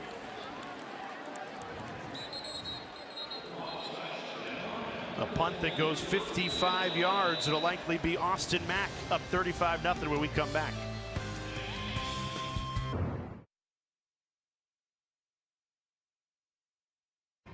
We've been doing Random Fandom the last 2 seasons, highlighting fan stories that make college football special. Today in Tuscaloosa, home to some of the best fans in all of college football, we're doing something different. 2 hours before kickoff, we are truly going to find some Random Fandom. Let's do it. All right, so away we went just outside Bryant-Denny Stadium. We figured we'd have a good chance to find someone at the Walk of Champions, and we saw a little kid with a sign in his hands, "My first Bama game." Well, meet Grant Amison, and he's on his shoulders of his dad, Sean. Now, they live in Auburn, but Sean comes from a Bama family. He's raising them right. In fact, he offered Grant's first ever Bama game to be next week's Iron Bowl, but Grant refused, and he said, "Dad, my first Bama game should be at Bryant-Denny Stadium." That is what college football fandom is all about. And how fortunate that amongst all those people we found that and saw the sign, and what a magical experience for that kid. He will never forget his 8th birthday. Happy birthday, Grant. And Sean, you're raising them right. They've had plenty to watch. A 35-0 lead and a new quarterback. 3rd quarterback that has come in, the true freshman Keelan Russell. So only 1 drive for Austin Mack, albeit a touchdown drive. And they love Keelan Russell. Talk about elite traits, the vision, and Ryan Grubb discussed how he sees the field so well for a freshman. I mean, those are the kind of things you can really build on. That sometimes you either got it or you don't, the way he sees the field. Ryan Grubb told us about the Duncanville High School product out of Texas. He reminds him a lot of Michael Penix, who they coached to a national championship game at Washington. Russell steps up, delivers.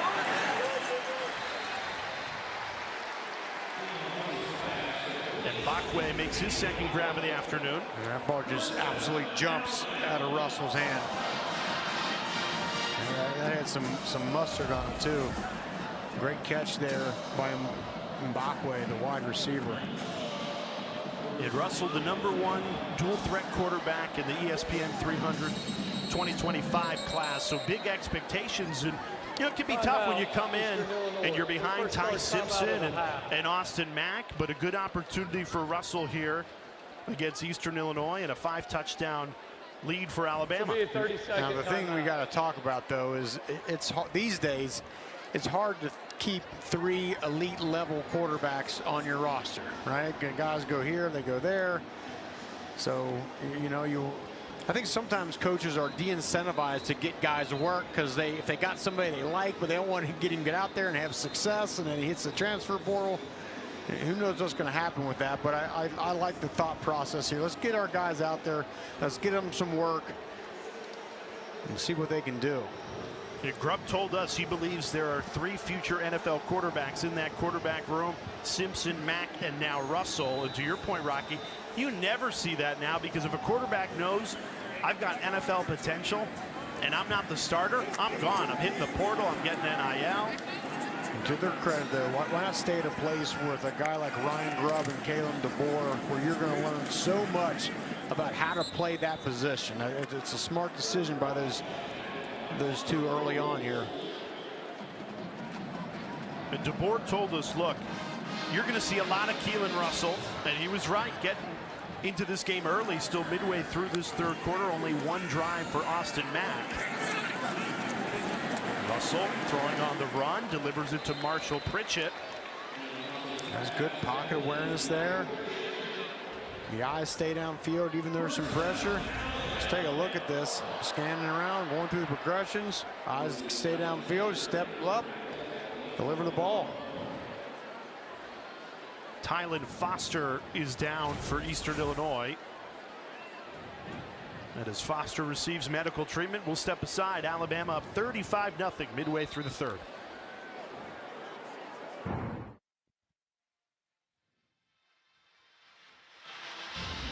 Now, we just showed you our random fandom, the 8-year-old Grant Amison, and there's his reaction and the arm squeeze to his dad, Sean.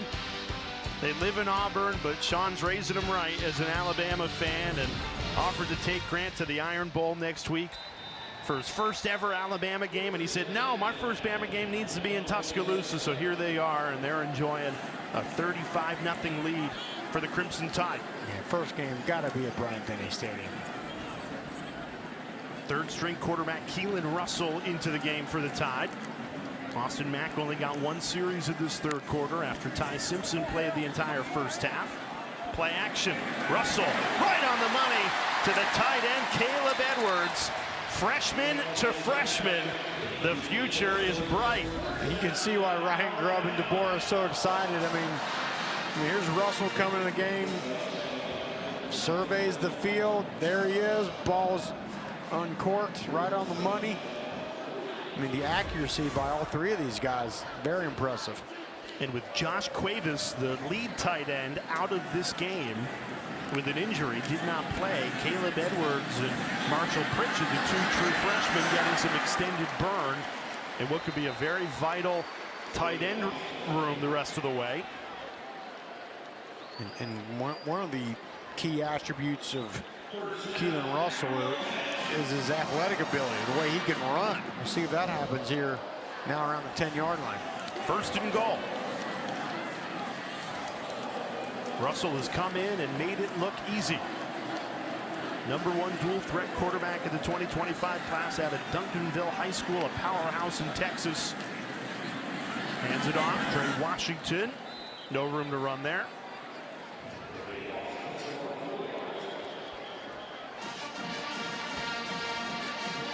If I'm Ryan Grubb right here, I'm rolling Keelan Russell out here. Let him survey the field, give him a 2-way go, use that athletic ability if it's not there. Now, I think this is an area of the field where he can really thrive.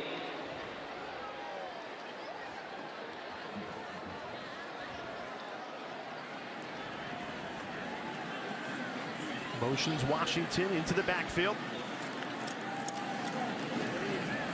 Hands it off, up the middle, inside the 5, and that'll set up 3rd and goal.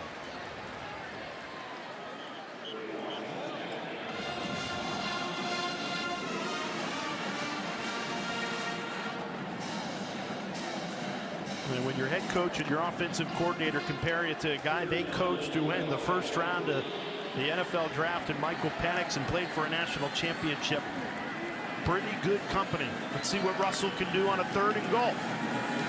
Hands it off again, and flag comes in. Alton Jefferson made the stop. Holding on the offense, number 77. Now, wouldn't you decline this penalty if you're Eastern Illinois to bring up 4th down, or would you rather back them up even though Alabama gets 2 cracks at it? I think either way they're going to go for it here.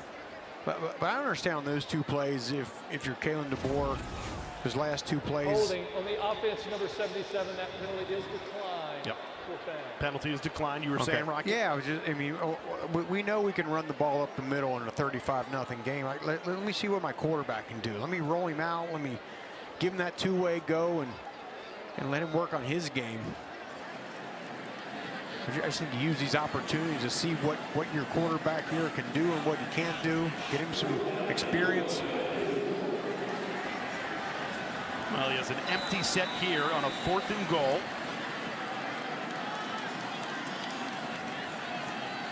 Now brings Washington to his left hip. Back to throw. Rocketson deflected.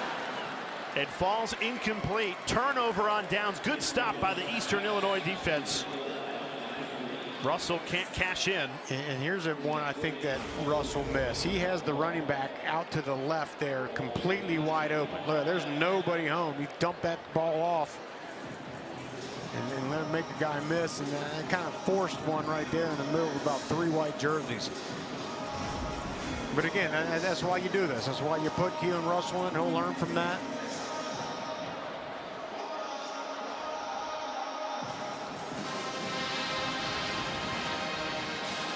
Did a nice job by the Eastern Illinois defense, down 5 touchdowns, to play with a ton of pride there and get the turnover on downs. Now, one thing that we haven't mentioned yet is this is the Panthers' final game of the season. You know, the FCS playoffs begin next week. The selection show is tomorrow, so Eastern Illinois' season is over, whereas Alabama moves on to the Iron Bowl and the FBS level as 1 week remaining in the regular season. You were saying, Rocky, they will never forget the day they came to Tuscaloosa and got to play on Nick Saban Field. Yeah, no matter when their football careers end, some will be able to tell their family, tell their kids.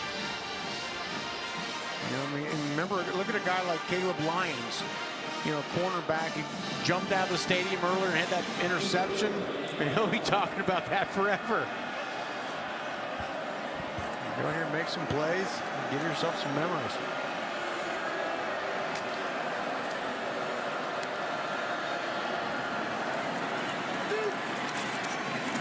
Charles Kellum, who's been the leading rusher not just today but all season for Eastern Illinois. Nearing 700 yards on the year for them.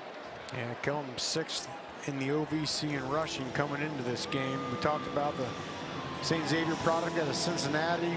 Spent a few years at Akron, and this year ended up at EIU.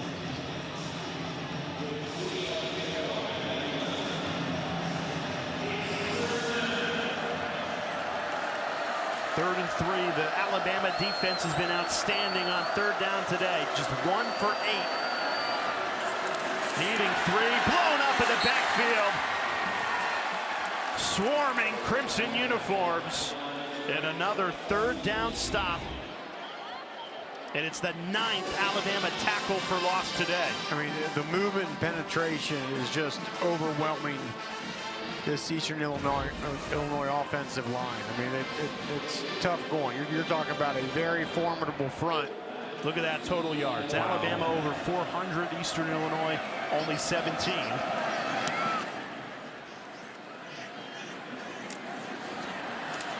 Cole Adams catches it already in Panthers territory. Alabama has lived in Eastern Illinois territory today as we check in down on the field with Torrey. Eastern Illinois is enjoying being here in Tuscaloosa more than their star linebacker, Jawan Nixon. He grew up here in Tuscaloosa and has always dreamed of playing at Bryant-Denny. He even had Alabama bed sheets growing up. He admitted to me this week that this is emotional, getting to play here. This is like a fulfillment of a dream. He's got 20 tickets for fans in the stands. Some of them had to buy their own. Mom, dad, stepdad, cousins, old coaches. And his mom, Tequila, told me that this is surreal for their family, but at the same time, they always knew what kind of kid he was and that he would achieve his dreams. Yeah, that's special. I think he would enjoy it a little bit more if he didn't have that giant club on his hand. He hurt his thumb in practice a week ago. He's got 5 tackles a day, and as you said, Tori, this is something he'll never forget. You played linebacker with the club for the Tennessee Titans, and there's nothing worse than that, right? It's the worst. I always say you don't realize how much you use your hands until you can't use one. You know, you're kind of running around out there, even just like spatially, just getting your feeling around out there. It's a weird kind of thing to have to deal with, but he's out there making it happen. Free play for Austin Mack, taking a deep shot to the end zone, and that's pass interference. Derek Meadows got hammered in the end zone. But how about Kalen DeBoer going back to Mack after he had let Russell take the previous drive? And it was Isaiah Huey. I thought he had good coverage there for most of that rep, and then right at the end there, committed the interference. There are 2 fouls on the play, both by the defense. Offside on the defense, number 91. That penalty has been declined. Pass interference on the defense, number 23. That penalty will be enforced 15 yards from the previous spot. Carries an automatic first down. What do you think of Alabama going back to Mack after putting Russell in for a drive? I like it. Let's get both guys in there this whole half, alternate series, and just kind of see what happens. Give them some valuable experience, and what a great camera shot. And again, nice coverage to the end, but again, you don't get the eyes back to the ball, and then the right arm wraps around the backside, and there comes a penalty.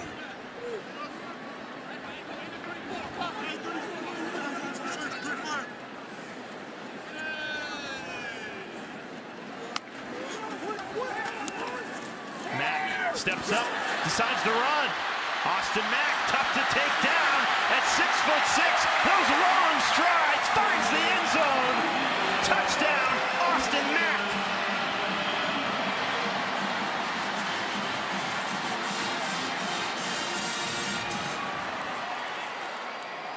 Oh, Austin Mack, the backup quarterback, he makes it look easy and effortless.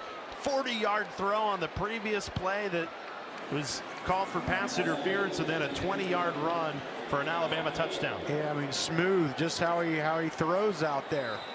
And you mentioned his height and his long legs. It doesn't look like they're moving very fast, but he's just running away from defenders. Great vision there, kicking that thing to the outside.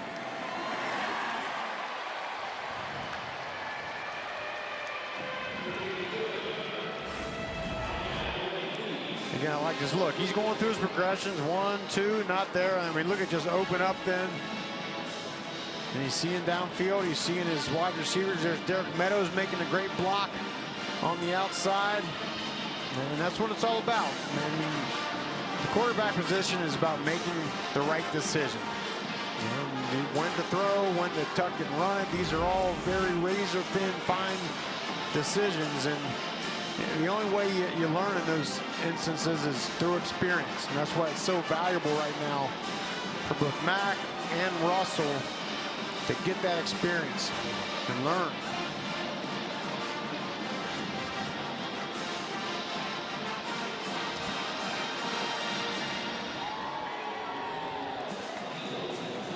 Saturdays in Tuscaloosa, and a 42-0 lead for Alabama, a team that was disappointed to lose at home against a good Oklahoma program. Felt they played a lot better in that game, and that outgained them by nearly 200 yards. Those 3 turnovers so costly to ruin the 8-game winning streak, but they don't fall out of the college football playoff conversation, and still very much in the SEC championship conversation. So talking with the players and the coaches this week, they go, look, all our goals are still very much in front of us, and we get this game against Eastern Illinois to clean up some things.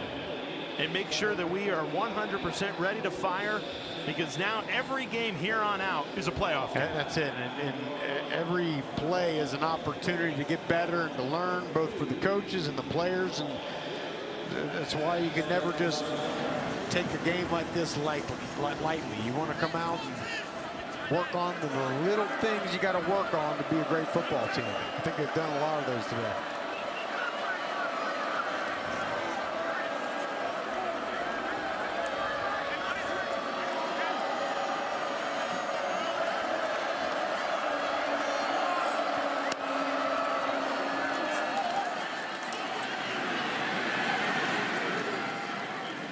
Fleming, no room to run there, tried to turn the corner and was denied.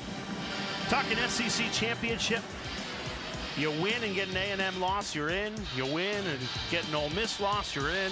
And if you win and both A&M win and Ole Miss win and Georgia win, if you get the strength of schedule over the Dogs, which right now Alabama is 4, Georgia is 12. Bama's playing, so you got 3 paths there, but it all requires a win against Auburn. I was going to say, what's the consistent word and all that? Win, right? Yes. You win and you control a lot. Everyone's going to be talking about the field goal kicker and the offense, but I'll tell you what, a lot of this winning by Alabama will be determined by this defense. I think one of the best defenses in all of college football. They've proved it again today. Kane Wommack's team pitching a shutout as we head to the 4th quarter. Yeah, this defense you mentioned, Jay, I think they play very well together as a unit. Better than maybe some of their parts. They've been great. That guy's been great too. Austin Mack punched it in for the touchdown. They're tied up big here in Tuscaloosa.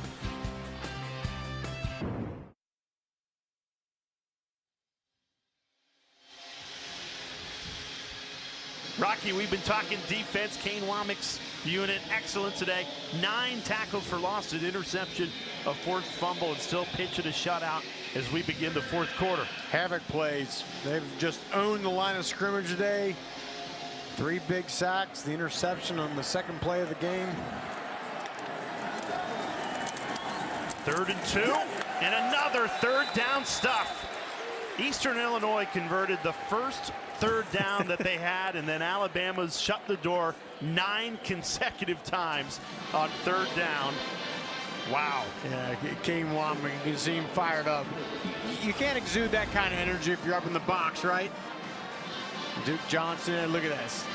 And I think as a coach, he loves seeing some guys that maybe aren't the normal starters out there making plays, and they've coached them and they work hard every day at practice. They don't get an opportunity and come out today and get one and make plays. Nothing a coach loves more. So 3 quarterbacks have played for Alabama today. Ty Simpson had the entire first half to himself, and then they've gone back and forth here between Mack and Russell in the second half. I think both have been fantastic. I mean, making good decisions for the most part. Ball's getting out of the hand, not sitting back there holding it. Yeah. Accuracy. It looks like we're going to see Keelan Russell here to start this drive. A little competition going on right now between Russell and Mack for who can have the better game. Russell rolling right. You see his running ability here as he turns the corner. He's got a burst, huh? Yeah, he's got that 6th gear, man. He just dropped that thing down. Looked like he was going to get forced out of bounds for no gain. And here it is.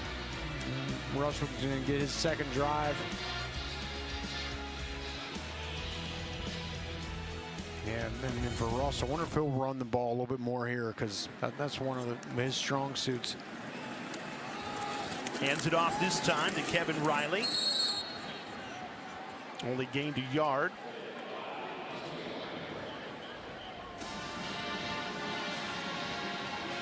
What a luxury when you're Alabama and you got so much competitive depth. One thing we hear from coaches all across the country is NIL has really hurt depth, because if I can go be a starter, if I can go make more money someplace else, I'm gone. But Alabama's a place where you continually see they keep not just depth, but quality depth at every position. And you're seeing it all over the field, but at quarterback certainly. Yeah, and that's just one of the things when you have a storied program like Alabama does, people want to be a part of it. They're going to stay a little bit longer than they would maybe at some other places, and that's certainly to the benefit of Alabama. There's Simpson and Mack watching on. I got to admit, though, Jay, I think it's going to be hard to keep all three of these quarterbacks going into next year because you just see the talent level. Hopefully for Alabama that happens, but certainly be tough.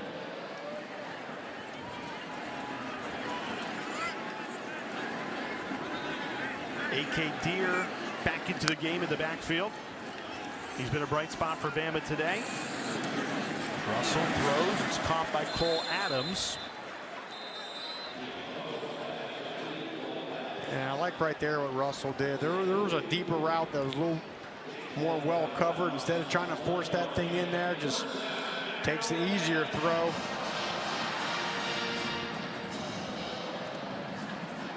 A quarterback's job is to get first downs. I mean, Urban Meyer talks about this all the time.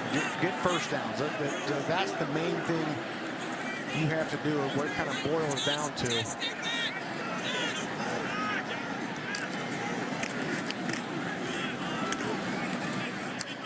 Deere rumbling forward. He's now had more touches today in this game than he's had in all the 10 games previous combined. I think they're really they're searching right now as Ryan Grubb for a back that maybe has a little more home run hitting ability, and just someone, again, they think they've blocked a lot better than people get them credit for, but at some point they need some of these running backs to just flat make some plays. Russell steps up, tucks and runs, the speed flying for the first down. Went airborne there. Isaiah Huey was trying to make the tackle. And again, good job. You got the ability, man. Take off. You gotta watch yourself out there. These boys are still flying around. Alabama with a season high 220 yards rushing today. Richard Young gets his first carry of the afternoon. Rumbles for a gain of 9. For number 9, the redshirt sophomore from Lehigh Acres, Florida.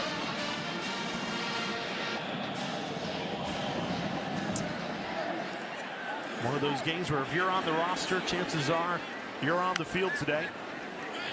Luxury of having a 42-0 cushion as a flag flies for a false start. False start on the offense, number 8. That's a 5-yard penalty, and it remains second down. And it's important to do that, Jay. You get guys that they work hard every single day in practice and don't see the field much. I think this is a great game to reward those guys. And also give them an opportunity to go out there and see what they can do. Maybe they'll turn some heads.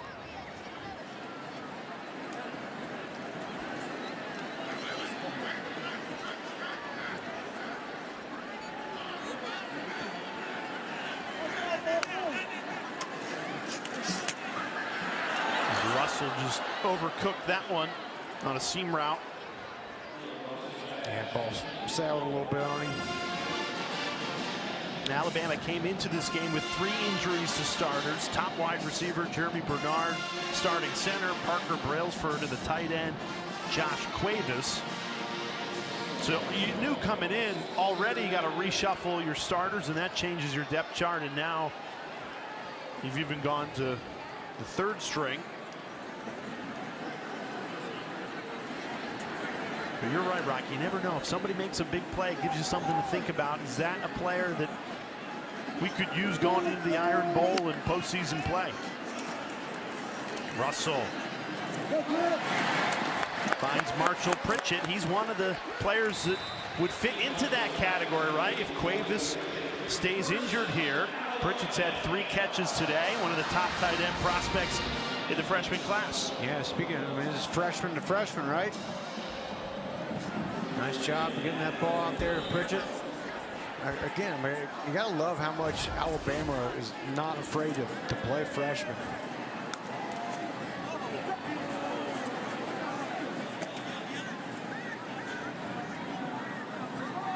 10th play of a long drive. This is where Russell stalled out in the red zone on the previous drive he had.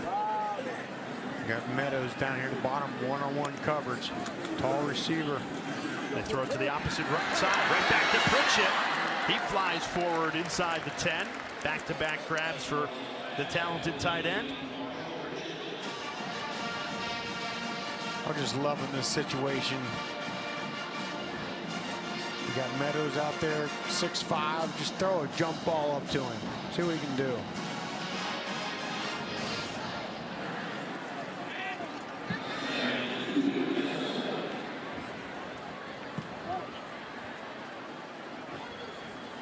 Yeah, they're going to put Meadows down at the bottom of your screen now. And they run it right up the middle. Only a gain of 1. Great. Tylen Foster juiced up after that stop. The linebackers have played well for Eastern Illinois. Foster and Nixon have hardly come off the field today.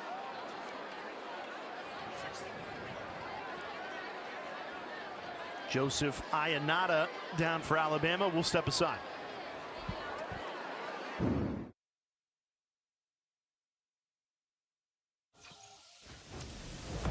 Watch. Sync. Swipe. Personalize. Now available on the ESPN app. All new ESPN app going to be busy as we get into college football playoff season. Plenty of bowl games over the holidays. Lots of football still left here in the middle of November. Alabama goes back to Richard Young. Picks up the first down. Nice tackle there by Juwan Nixon, who we talked about, the Tuscaloosa native. Baker Hickman comes in at center with Joseph Ionata out injured. First and goal. Right back to Young. This time he's in. 13th play of the longest drive of the afternoon for Alabama results in a touchdown. I mean, very similar to what we've seen for many of these touchdowns today. Just, you know, hat on a hat, body on a body, pushing them back. Well, this is the second time since 1996 where Alabama has had 7 rushing touchdowns in a single game. The other time was in 2020 against Ole Miss. Reed Schubach in for the extra point, and he puts it right through. So 7 touchdowns all on the ground for Alabama. The Tide up 49-0.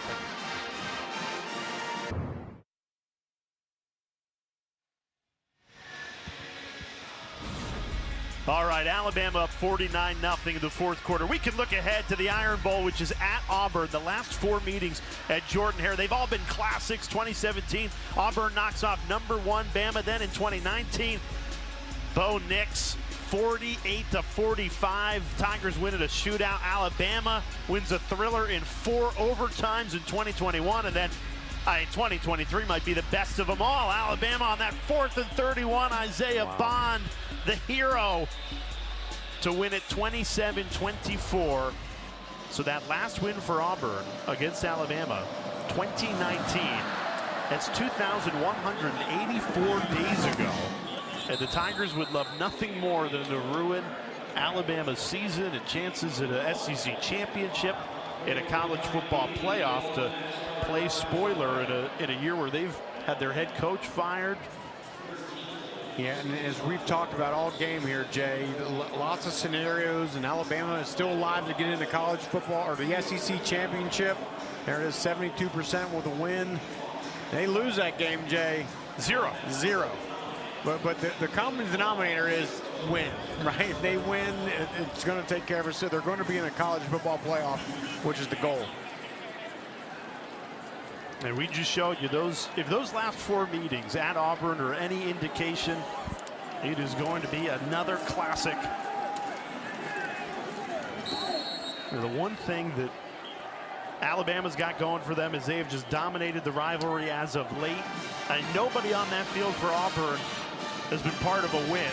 And that's pre-COVID. Bo Nix is the quarterback in 2019. You know, win 5 straight Iron Bowls. It's pretty good as Kalen DeBoer is all smiles. And again, Alabama just has so much more to play for. Obviously, you always want to beat your rival, but we showed you throughout the game today, if Alabama wins that, likely playing for an SEC championship in the college football playoff. Flag flies.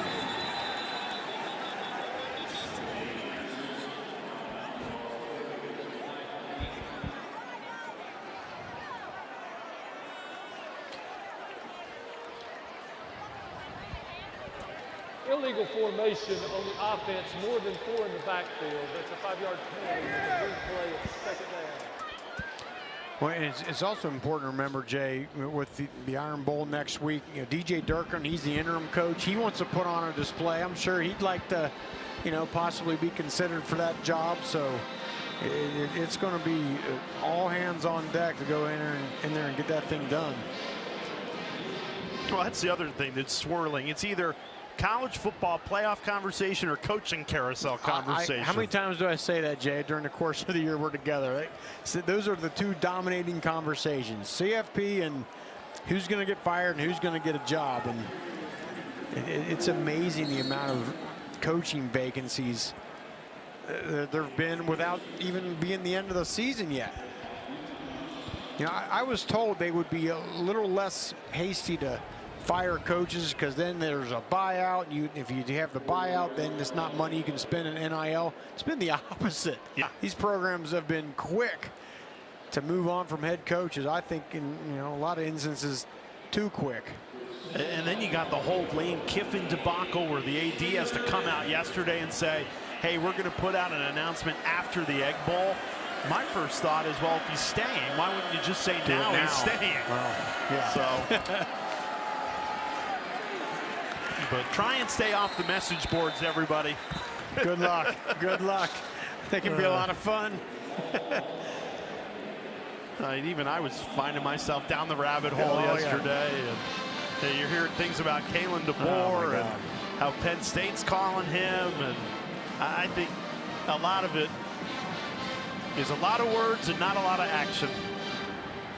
And we talked with DeBoer yesterday. He is so focused on this team trying to win an SEC championship, trying to win a national championship.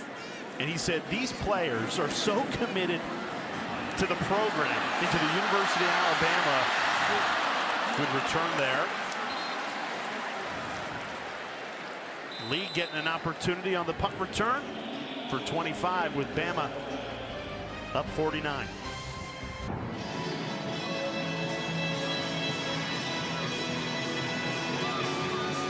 Even up 49-0. Great atmosphere here at Bryant-Denny Stadium. Tuscaloosa on a Saturday always delivers.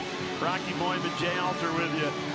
Is this the final home game here at Saban Field, or will they have one more in the college football playoff? That'll be the conversation to unfold in the next couple of weeks. Well, they have not put a foot wrong today. Austin Mack back out there with the 2s and the 3s on offense. Nearly 500 total yards of offense, and the defense has only allowed 23. And Rocky, you said before the kick, today was all about cleaning up some things that you didn't do against Oklahoma. There's a rare penalty. Haven't seen many of those against Alabama today, only 4, including that one. I mean, the first thing we talked about is running the ball, right? Cleaning that up, and I think they've done that. 237 rush yards. Season 7, high. Yeah, 7 rushing touchdowns.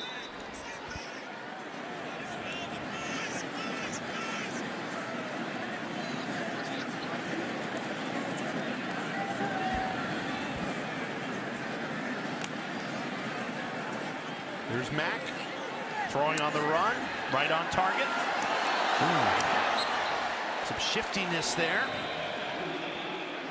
MJ Shirtwin, the 5th-year senior from California. Fancy footwork there. The kids call that breaking ankles. Nice run.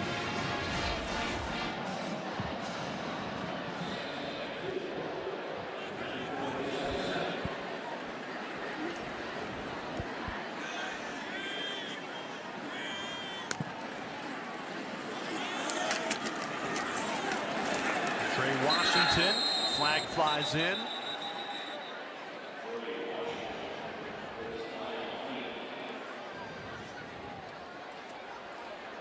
Personal foul, face mask on the defense, number 48. The 15-yard penalty will be enforced from the previous spot and carries an automatic first down. Automatic first down for Alabama as they go into Eastern Illinois territory. I was getting ready to say the rare native yards play by this defense.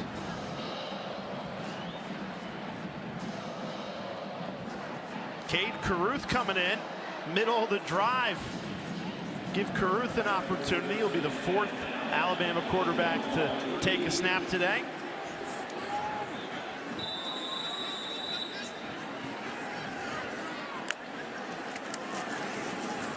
But one of the goals of a game like this is play as many players as you can at all positions. And Carruth, they call his own number.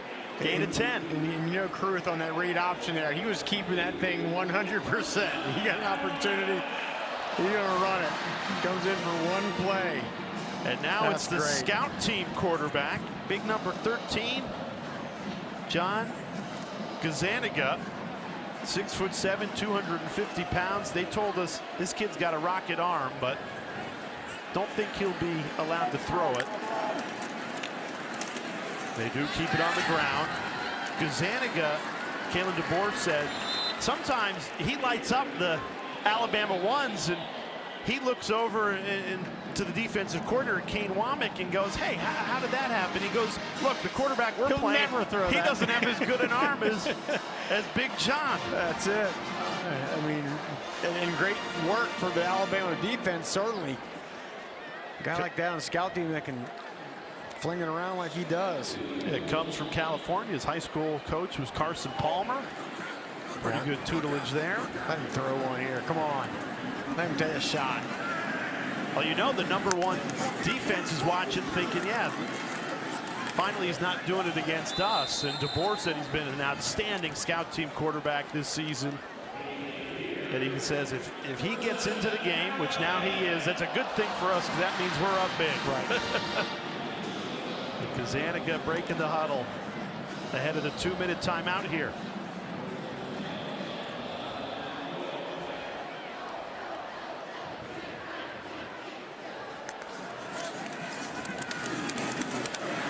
Just letting them hand it off. A.K. Deere continues to pile up the carries, gain of 6 there. And that brings us to the 2-minute timeout. They're going to try to get a snap off here. Come on, let him throw one.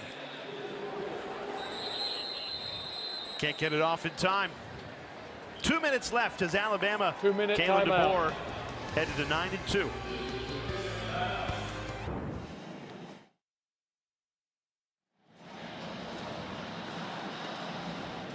A whole lot of dancing and cheering in Tuscaloosa. 2 minutes left in this one. Alabama, a 49-0 lead. Rocky Boyman, Jay Alter with you. Torrey Petrie down on the field.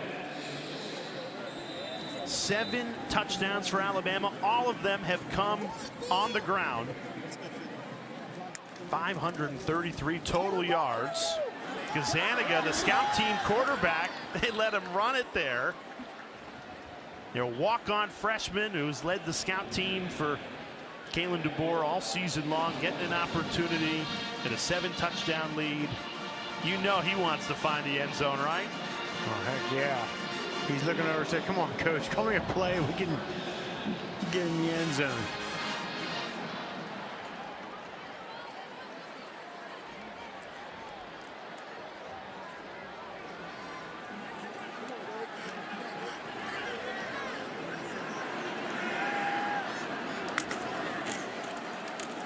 Hands it off to A.K. Deere, and he finds the end zone for a second time today. And the last time Alabama had 8 rushing touchdowns in a game, 1979 against Vanderbilt. That was an important score for some out there. Yeah. Punching this ball in. Sweating it out on a Saturday afternoon. There you go. Nice cut by A.K. Deer there. We were told A.K. Deer was the one to watch today out of the backfield. Only had 7 touches on the season coming into today. Had 11, 9 carries, 2 receptions, 2 touchdowns, and that gives you something to think about going into the Iron Bowl. Is, hey, do we give A.K. Deer an opportunity out of the backfield here? Look, a running back room that just hasn't produced at the Alabama standard this season. Yeah, it is. When he comes in the game, 9 rushes for 45 yards, 5 yards per carry. I think it's something to think about. All eyes on the Iron Bowl. We've said it throughout the broadcast, but if Alabama wins, more than likely they would find a way to the SEC championship game. 72% chance with a win. Also, you'd think would lock up a spot in the college football playoff. And I've kind of joked with you throughout the week ever since the committee released it on Tuesday. I think they should be above Notre Dame if you look at the resume. Now, we've been getting updates from our production crew because our 2 alma maters are playing today. You went to Notre Dame, I went to Syracuse, and they said that Notre Dame was up 21-0 without running an offensive play. How does that happen? And now they're up 49-0, and it's a second quarter. Yeah, I'd like to go in the archives and see how the last time that happened. 21 points with no offensive play. But look, I sympathize with Alabama fans wondering why Notre Dame ranked ahead of them, especially with Notre Dame having those 2 losses at the beginning of the season. And to me, what I was always told was that, you know, they look at your wins, right? The great wins that you have. Certainly Alabama has much better wins than Notre Dame. No doubt about that. And you wonder, obviously, if you're Alabama, you win the Iron Bowl, you get to an SEC championship game. You worry, well, will a loss hurt us? I think no. I think there's some precedent there with SMU losing to Clemson last year and still making the college football playoff. I don't think you should be penalized for playing in your conference championship game and losing it. But if you win it, I think you could vault right back into that top 4 where they were a week ago before the loss to Oklahoma. So plenty to discuss. And of course, the name Connor Talty will be talked about. That 28-yard field goal miss in the first half. Yeah, maybe one of the only negatives to come out of this game for Alabama. That might get more attention than the 8 rushing touchdowns in a game for the first time since the 1970s. Certainly. Certainly is.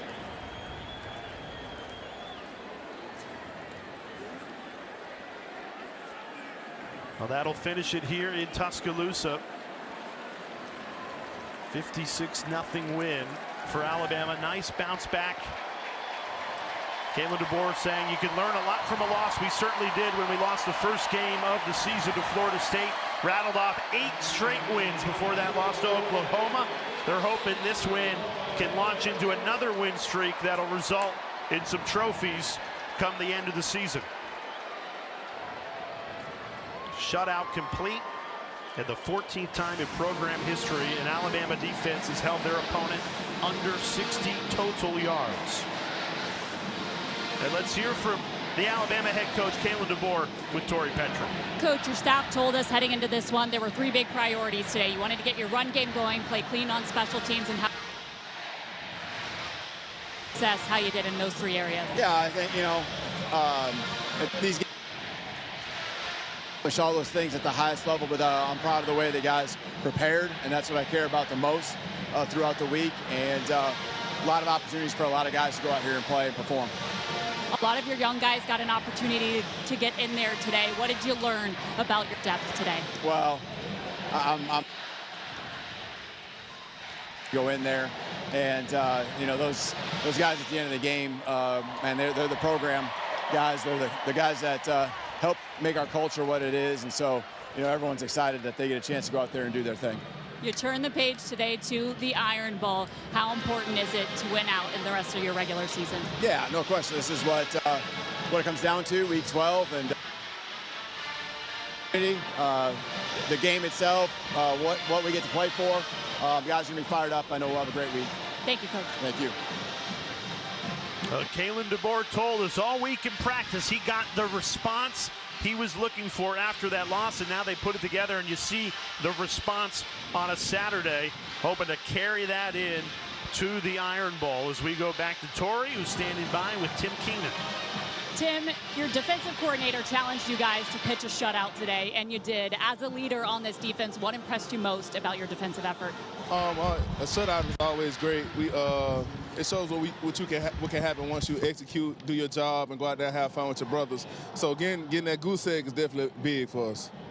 You head into the Iron Bowl now after this one. Time to think about that last game of the regular season. As somebody who's experienced plenty of Iron Bowls, what is it like preparing for Iron Bowl week?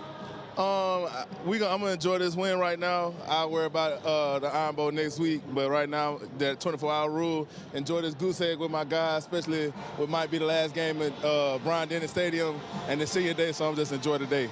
Well, congratulations. And thank you.